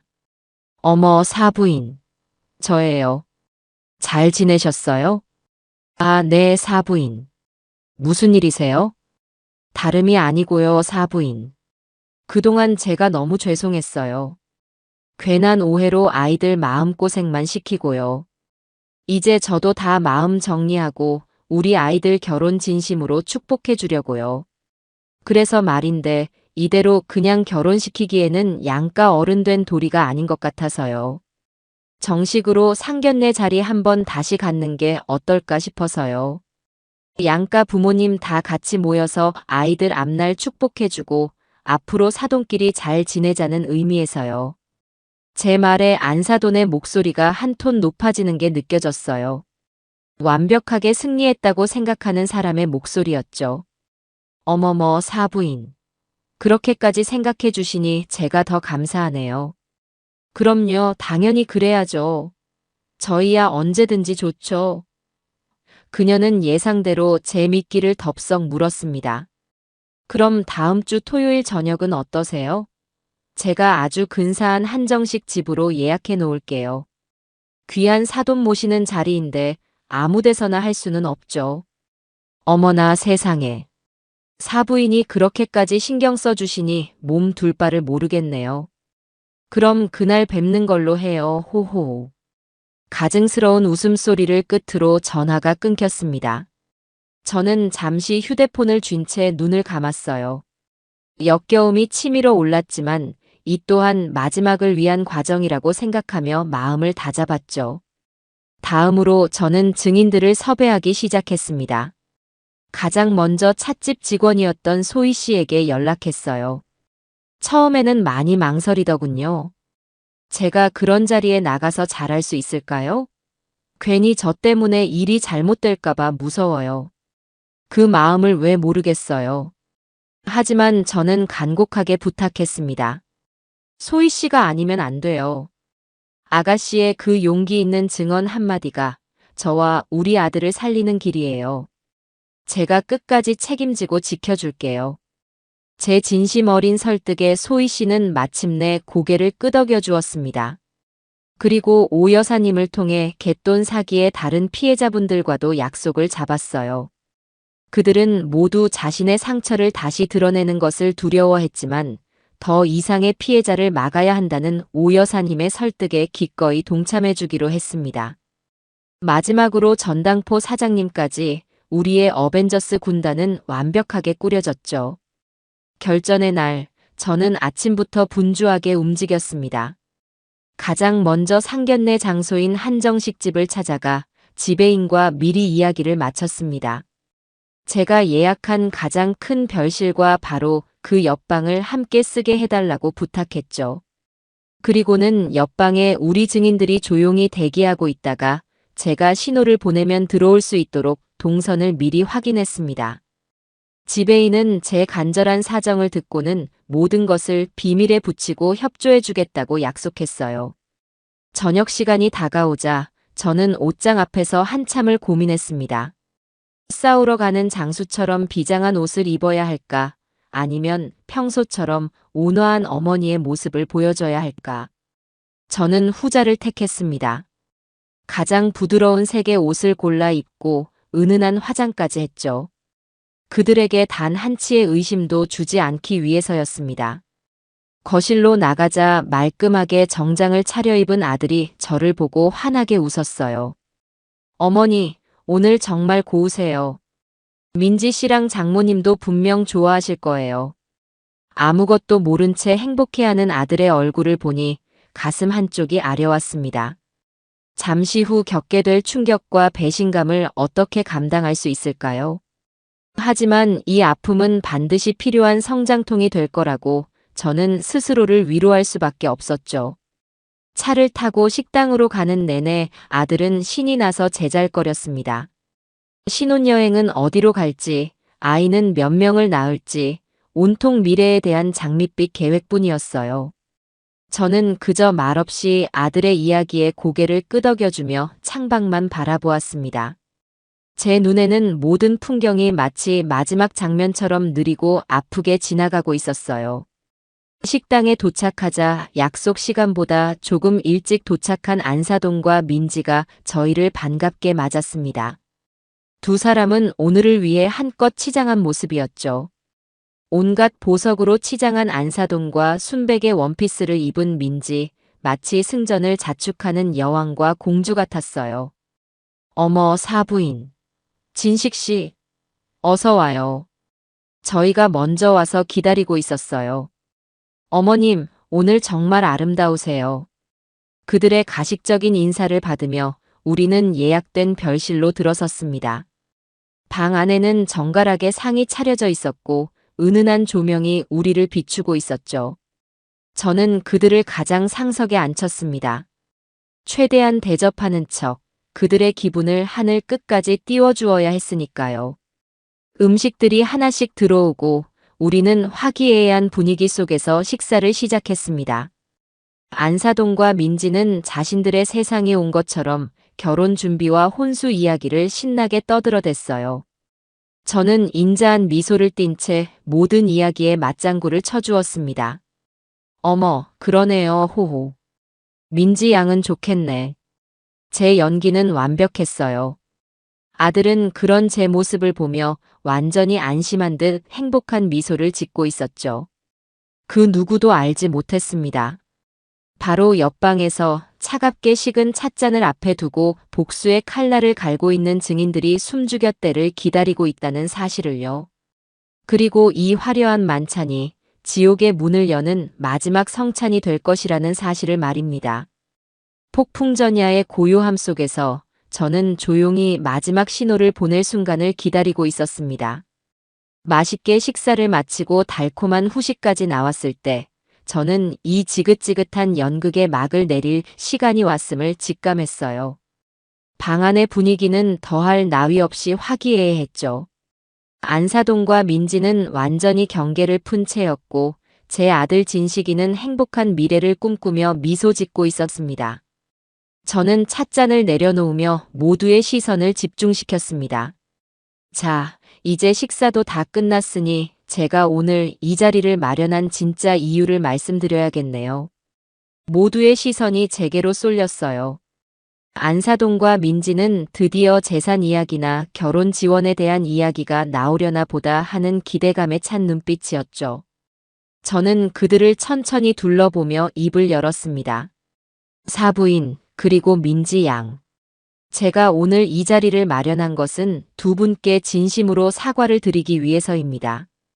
그 말에 안사돈의 입가에 만족스러운 미소가 번졌어요. 어머, 사부인. 뭘 그런 말씀을 다. 하며 거만한 자세로 제 다음 말을 기다렸죠. 저는 잠시 숨을 고르고 제 목소리에 얼음 같은 냉정을 실어 말을 이었습니다. 제가 두 분의 진면목을 너무 늦게 알아봐서 우리 순진한 진식이 마음고생시킨 점 정말 진심으로 사과드립니다. 순간 방 안의 공기가 싸늘하게 얼어붙었습니다.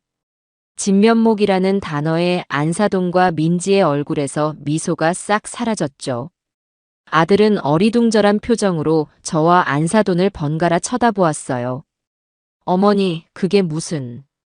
저는 아들의 말을 가볍게 손짓으로 막고 정면으로 안사돈을 응시하며 첫 번째 포문을 열었습니다. 사부인께서 동네 찻집에서 벌레 나왔다고 행패 부리면서 음식값을 떼어먹던 그 진면목 말입니다. 제가 그걸 너무 늦게 알았지 뭐예요. 사부인.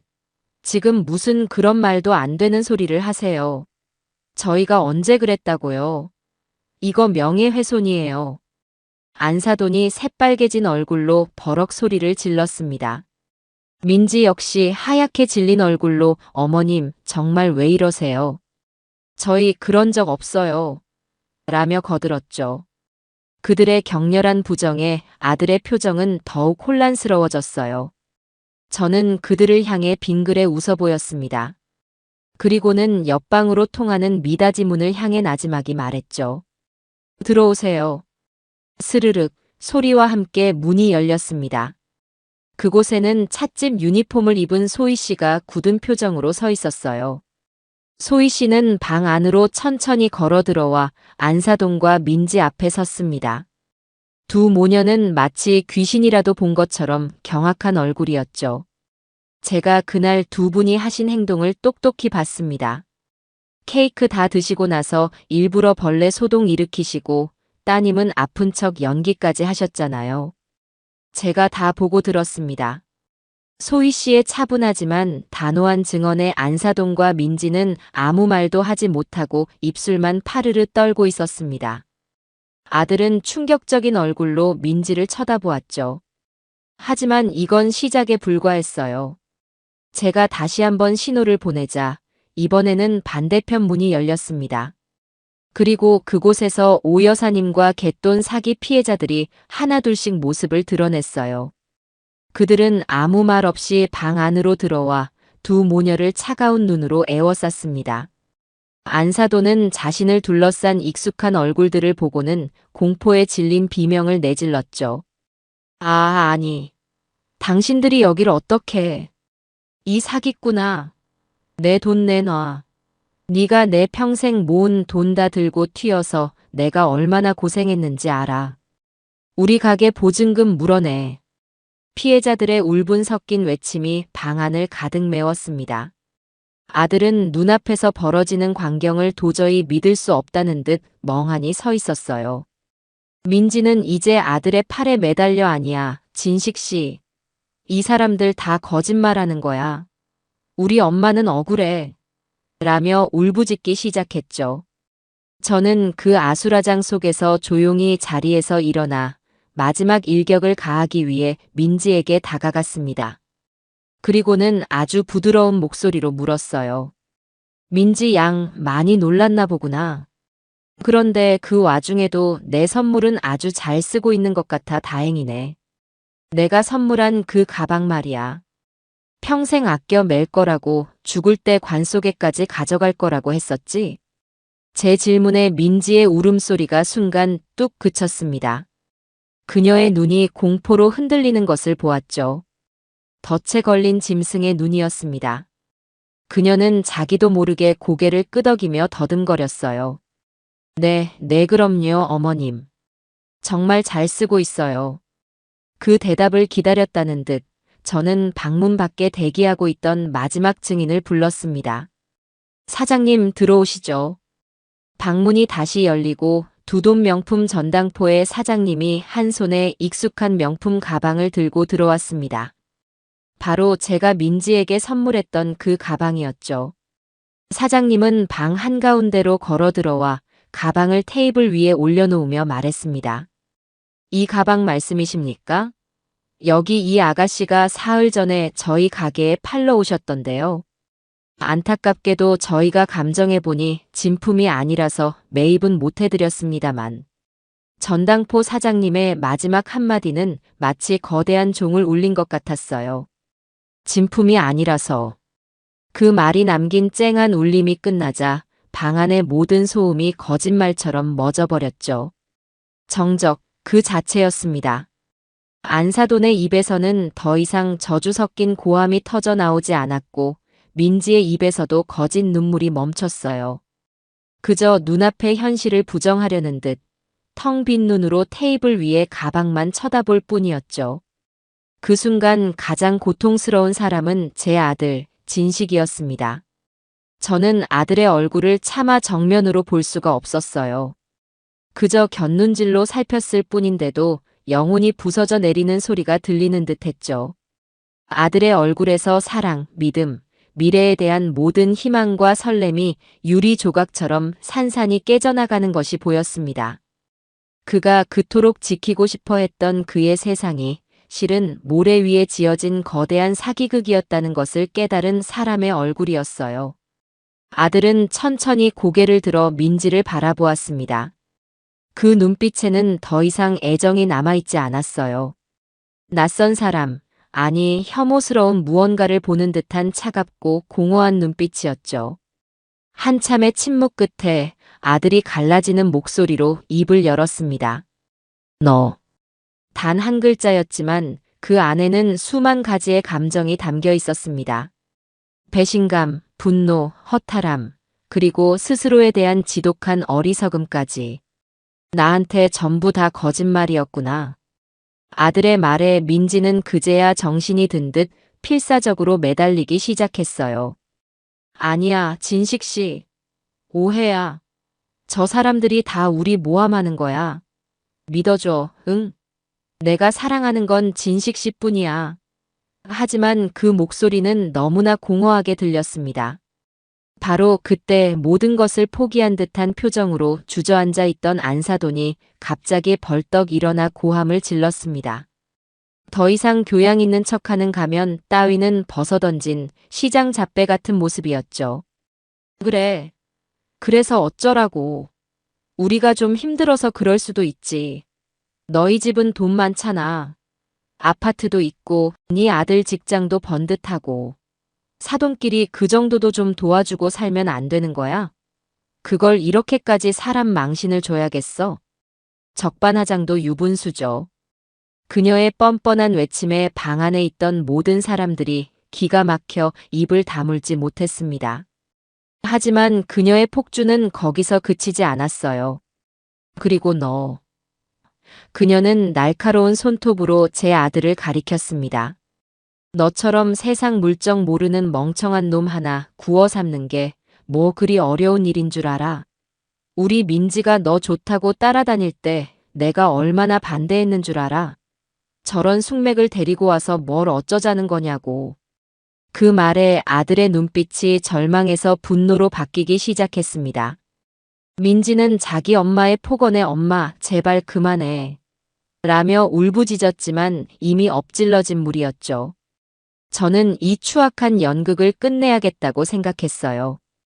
저는 테이블 위에 놓여있던 서류 한 뭉치를 집어들어 안사돈의 얼굴 앞에 던졌습니다. 전당포에서 받아온 거래 내역과 사채업자들의 정보가 적힌 종이들이었죠. 사돈끼리 돕는다고? 당신들이 우리 진식이 신용까지 끌어다 쓰려고 했던 거 내가 모를 줄 알아? 이 빚더미부터 해결하고 그런 소리를 하시죠. 당신들이 빠진 그 구렁텅이에 내 아들까지 끌어들이려 했잖아. 제 말에 안사돈의 얼굴이 하얗게 질렸습니다. 자신들의 가장 깊은 비밀까지 들켰다는 사실에 더 이상 아무런 말도 하지 못했죠. 모든 것을 지켜보던 아들이 마침내 민지에게 마지막 질문을 던졌습니다. 그의 목소리는 이상할 정도로 차분했어요. 모든 감정이 타버리고 재만 남은 사람의 목소리였죠. 그 눈물도 사랑한다는 그 말도 전부 다 연기였니? 아들의 질문에 민지는 대답 대신 고개를 푹 숙였습니다. 그 침묵이 바로 긍정의 대답이었죠. 그러자 민지는 갑자기 미친 사람처럼 웃기 시작했습니다. 그래. 연기였다. 어쩔래. 너처럼 순진하고 멍청한 놈 속이는 게 얼마나 쉬운 줄 알아. 세상이 얼마나 무서운 곳인지도 모르는 온실 속 화초 같은 놈. 너 아니었으면 내가 저런 늙은이랑 마주 앉아서 비위 맞추고 있었을 것 같아. 다 너 때문이야. 네가 날 이렇게 만들었어. 마지막 발악처럼 쏟아내는 민지의 악담을 들으며 아들은 천천히 눈을 감았습니다. 길고 길었던 지독한 사랑의 열병이 끝나는 순간이었죠. 저는 더 이상 제 아들이 이 더러운 광경을 보게 할 수 없었어요. 저는 자리에서 일어나 아들의 곁으로 다가갔습니다. 그리고는 아직도 무어라 악을 쓰고 있는 안사돈과 실성한 듯 웃고 있는 민지를 향해 제 인생에서 가장 차갑고 단호한 목소리로 마지막 선고를 내렸습니다. 이 결혼 없던 일로 하겠습니다. 저는 그들에게 눈길 한 번 주지 않고 오직 제 아들만 바라보며 말했습니다. 그리고 다시는 우리 진식이 내 앞에 나타나지 마십시오. 당신들 같은 사람들과는 우연히 길에서 마주치는 것조차 역겨우니까요. 저는 멍하니 서 있는 아들의 팔을 잡았습니다. 아들은 마치 영혼이 빠져나간 인형처럼 힘없이 제게 이끌렸죠. 우리는 우리를 위해 길을 터주는 증인들 사이를 지나 그 추악한 아수라장이 된 방을 빠져나왔습니다. 식당을 나서는 마지막 순간까지 등 뒤에서는 저주 섞인 고함이 들려왔지만 그 어떤 소리도 더 이상 제 마음에 상처를 내지는 못했어요. 차가운 밤 공기가 얼굴에 와 닿는 순간 저는 길고 길었던 싸움이 끝났다는 것을 실감했습니다. 옆을 보니 아들의 텅 빈 눈에서 눈물 한 방울이 소리 없이 흘러내리고 있었죠. 아들의 심장은 산산조각이 났지만 저는 알고 있었습니다. 오늘 밤의 이 지독한 아픔이 앞으로 살아갈 내 아들의 남은 인생을 구원했다는 사실을요. 그날 밤 집으로 돌아오는 차 안은 숨막히는 침묵만이 가득했어요. 저는 운전대를 잡은 채 차마 아들의 얼굴을 쳐다볼 수가 없었고 아들은 창밖의 까만 어둠만 멍하니 바라보고 있었죠. 라디오 소리조차 위로가 되지 않을 것 같아 저희는 아무 말 없이 그저 집으로 향했습니다. 아파트 주차장에 차를 세우고 나서도 아들은 한참 동안 차에서 내리지 못했어요. 저는 그런 아들을 재촉하지 않고 조용히 기다려 주었습니다. 지금 아들에게 필요한 것은 시간이리라 생각했죠. 집에 들어서자마자 아들은 거실 소파에 그대로 쓰러지듯 주저앉았습니다. 그리곤 두 손에 얼굴을 묻은 채 미동도 하지 않았어요. 우는 것도 아니고 화를 내는 것도 아니었습니다. 그저 모든 것이 정지해버린 사람처럼 보였죠. 저는 그런 아들의 모습에 가슴이 미어졌지만 애써 덤덤한 척 부엌으로 가 따뜻한 차를 한 잔 끓였습니다. 진식아, 이거라도 한 잔 마셔라. 속이 좀 풀릴 게다. 아들은 고개조차 들지 않았습니다. 저는 찻잔을 테이블 위에 내려놓고 아들의 옆에 조용히 앉았어요. 엄마가 미안하다라거나 거봐라, 내 말이 맞지 않느냐 같은 말은 단 한마디도 하지 않았습니다. 지금 아들에게 필요한 것은 섣부른 위로나 질책이 아니라 그저 곁을 지켜주는 사람의 온기라고 생각했거든요. 그렇게 얼마나 시간이 흘렀을까요? 아들이 마침내 고개를 들었습니다.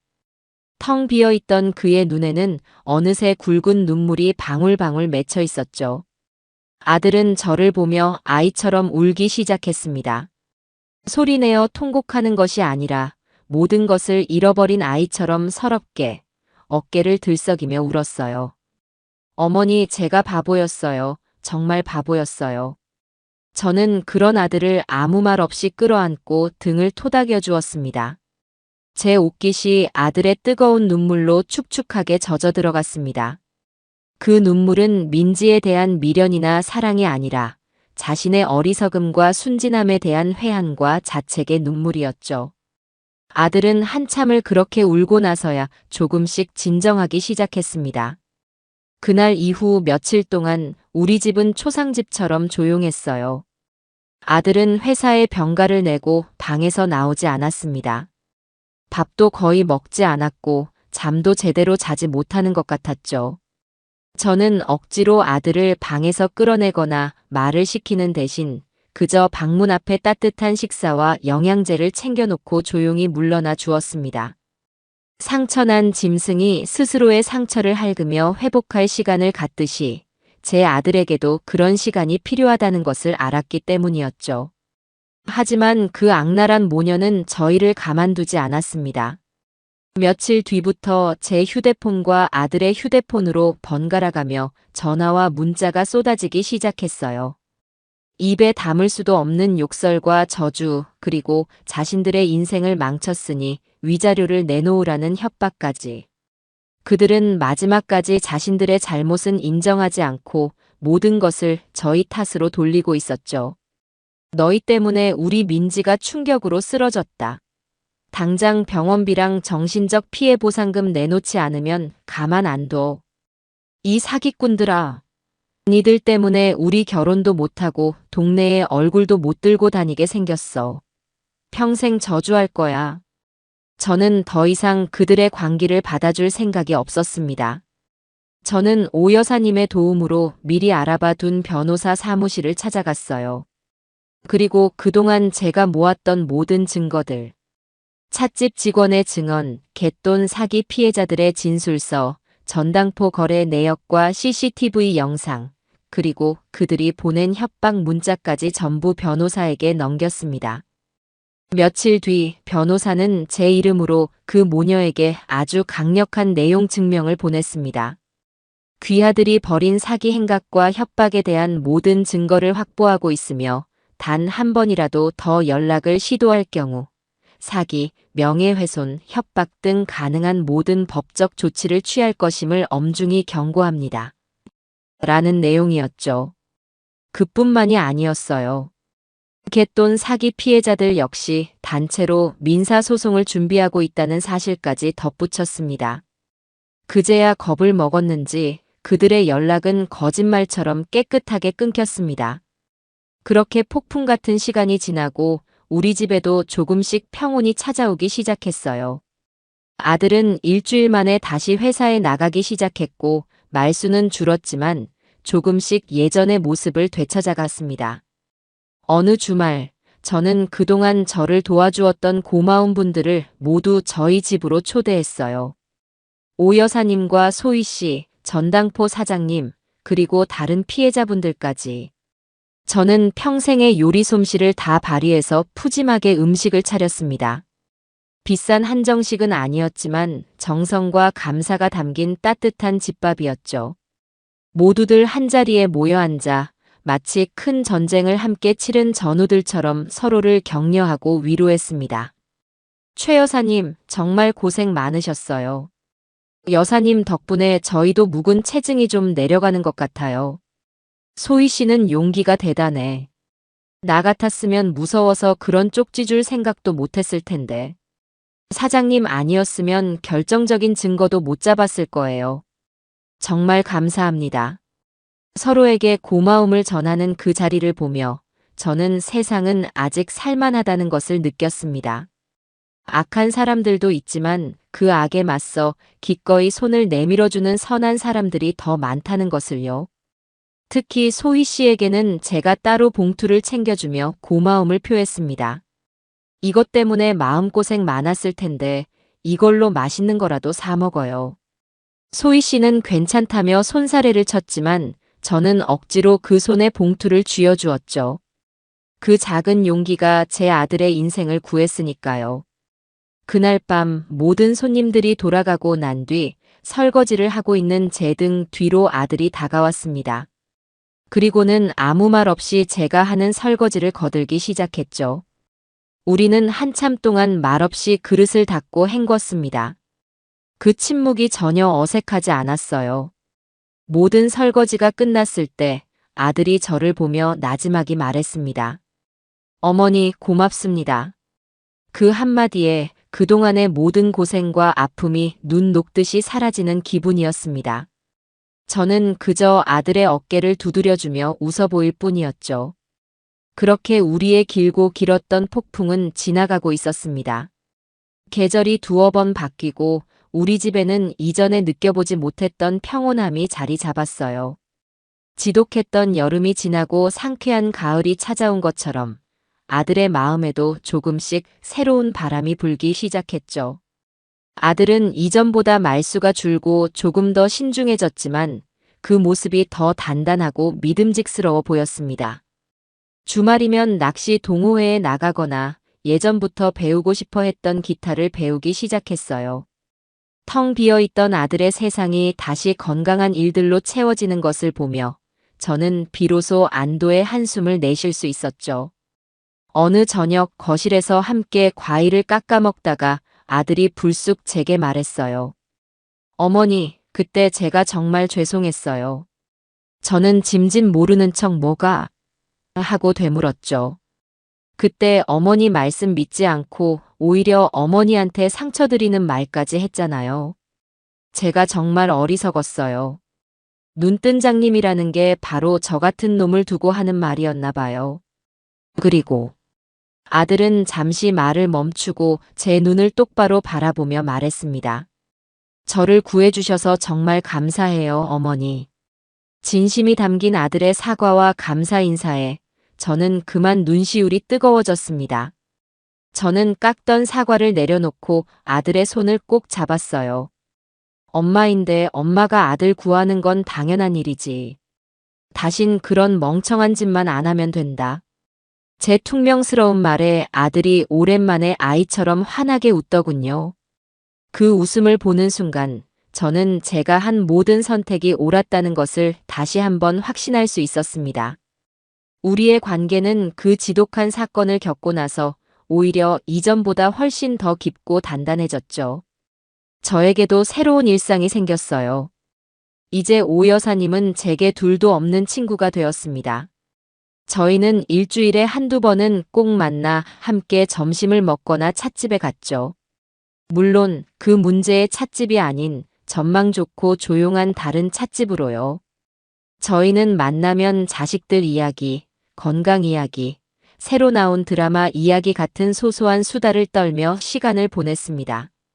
오 여사님 덕분에 저는 갯돈 사기 피해자분들과도 계속 연락하며 지내게 되었고 서로의 아픔을 보듬어주는 든든한 이웃이 생겼죠. 가끔 그 모녀의 소식이 궁금해질 때도 있었어요. 오 여사님을 통해 들은 바로는 그들은 결국 피해자들의 민사소송과 여러 채무 문제에 시달리다 동네에서 야반도주하듯 사라졌다고 해요. 아마 지금도 어딘가에서 다른 먹잇감을 찾아 똑같은 짓을 반복하고 있을지도 모르죠. 그들을 생각하면 여전히 분노가 치밀어 오르지만 이제는 더 이상 그들의 불행을 바라지는 않기로 했습니다.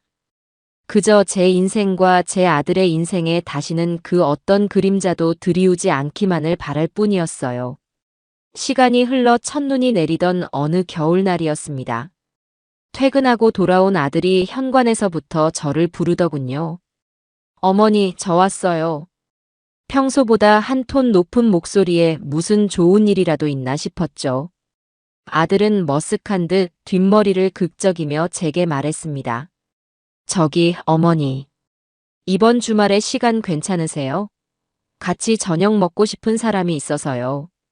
저는 순간 심장이 쿵 하고 내려앉는 기분이었습니다. 하지만 곧이어 아들이 덧붙인 말에 저도 모르게 웃음이 터져 나왔죠. 걱정 마세요. 이번에는 아주 좋은 사람이에요. 그리고 이번에는 어머니께 제일 먼저 보여드리고 싶어서요. 저는 웃으며 아들의 등을 가볍게 두드렸습니다. 알았다, 이 녀석아. 엄마가 우리 아들 보는 눈을 못 믿지, 누굴 믿겠니? 우리는 서로를 보며 한참을 웃었습니다. 아들은 그 큰 상처를 딛고 다시 누군가를 마음에 들릴 용기를 낸 것이었죠. 그리고 그 사람을 세상에서 가장 먼저 저에게 소개해주고 싶어 하는 그 마음이 저에게는 그 어떤 선물보다도 값지게 느껴졌습니다. 그날 밤, 저는 오랜만에 베란다에 나가 밤하늘을 보았습니다. 차가운 공기가 상쾌했어요. 문득 찻잔 밑에 숨겨져 있던 그 작은 쪽지 하나가 떠올랐습니다. 이름도 얼굴도 몰랐던 한 젊은 아가씨의 작은 용기가 제 아들과 저의 인생을 얼마나 크게 바꾸어 놓았을까요? 세상에는 눈에 보이지 않는 소중한 인연과 선의가 분명히 존재한다는 것을 저는 이번 일을 통해 뼈저리게 깨달았습니다. 저는 조용히 눈을 감고 기도했습니다. 제 아들이 앞으로는 부디 좋은 사람들을 만나 상처받지 않고 행복하기를, 그리고 저 역시 제 곁에 있는 좋은 사람들과 함께 이 평온한 행복을 오래도록 지켜나갈 수 있기를. 하늘에서는 별들이 총총히 빛나고 있었어요. 길고 어두웠던 터널을 지나 마침내 우리 가족에게도 새로운 아침이 밝아오고 있었습니다.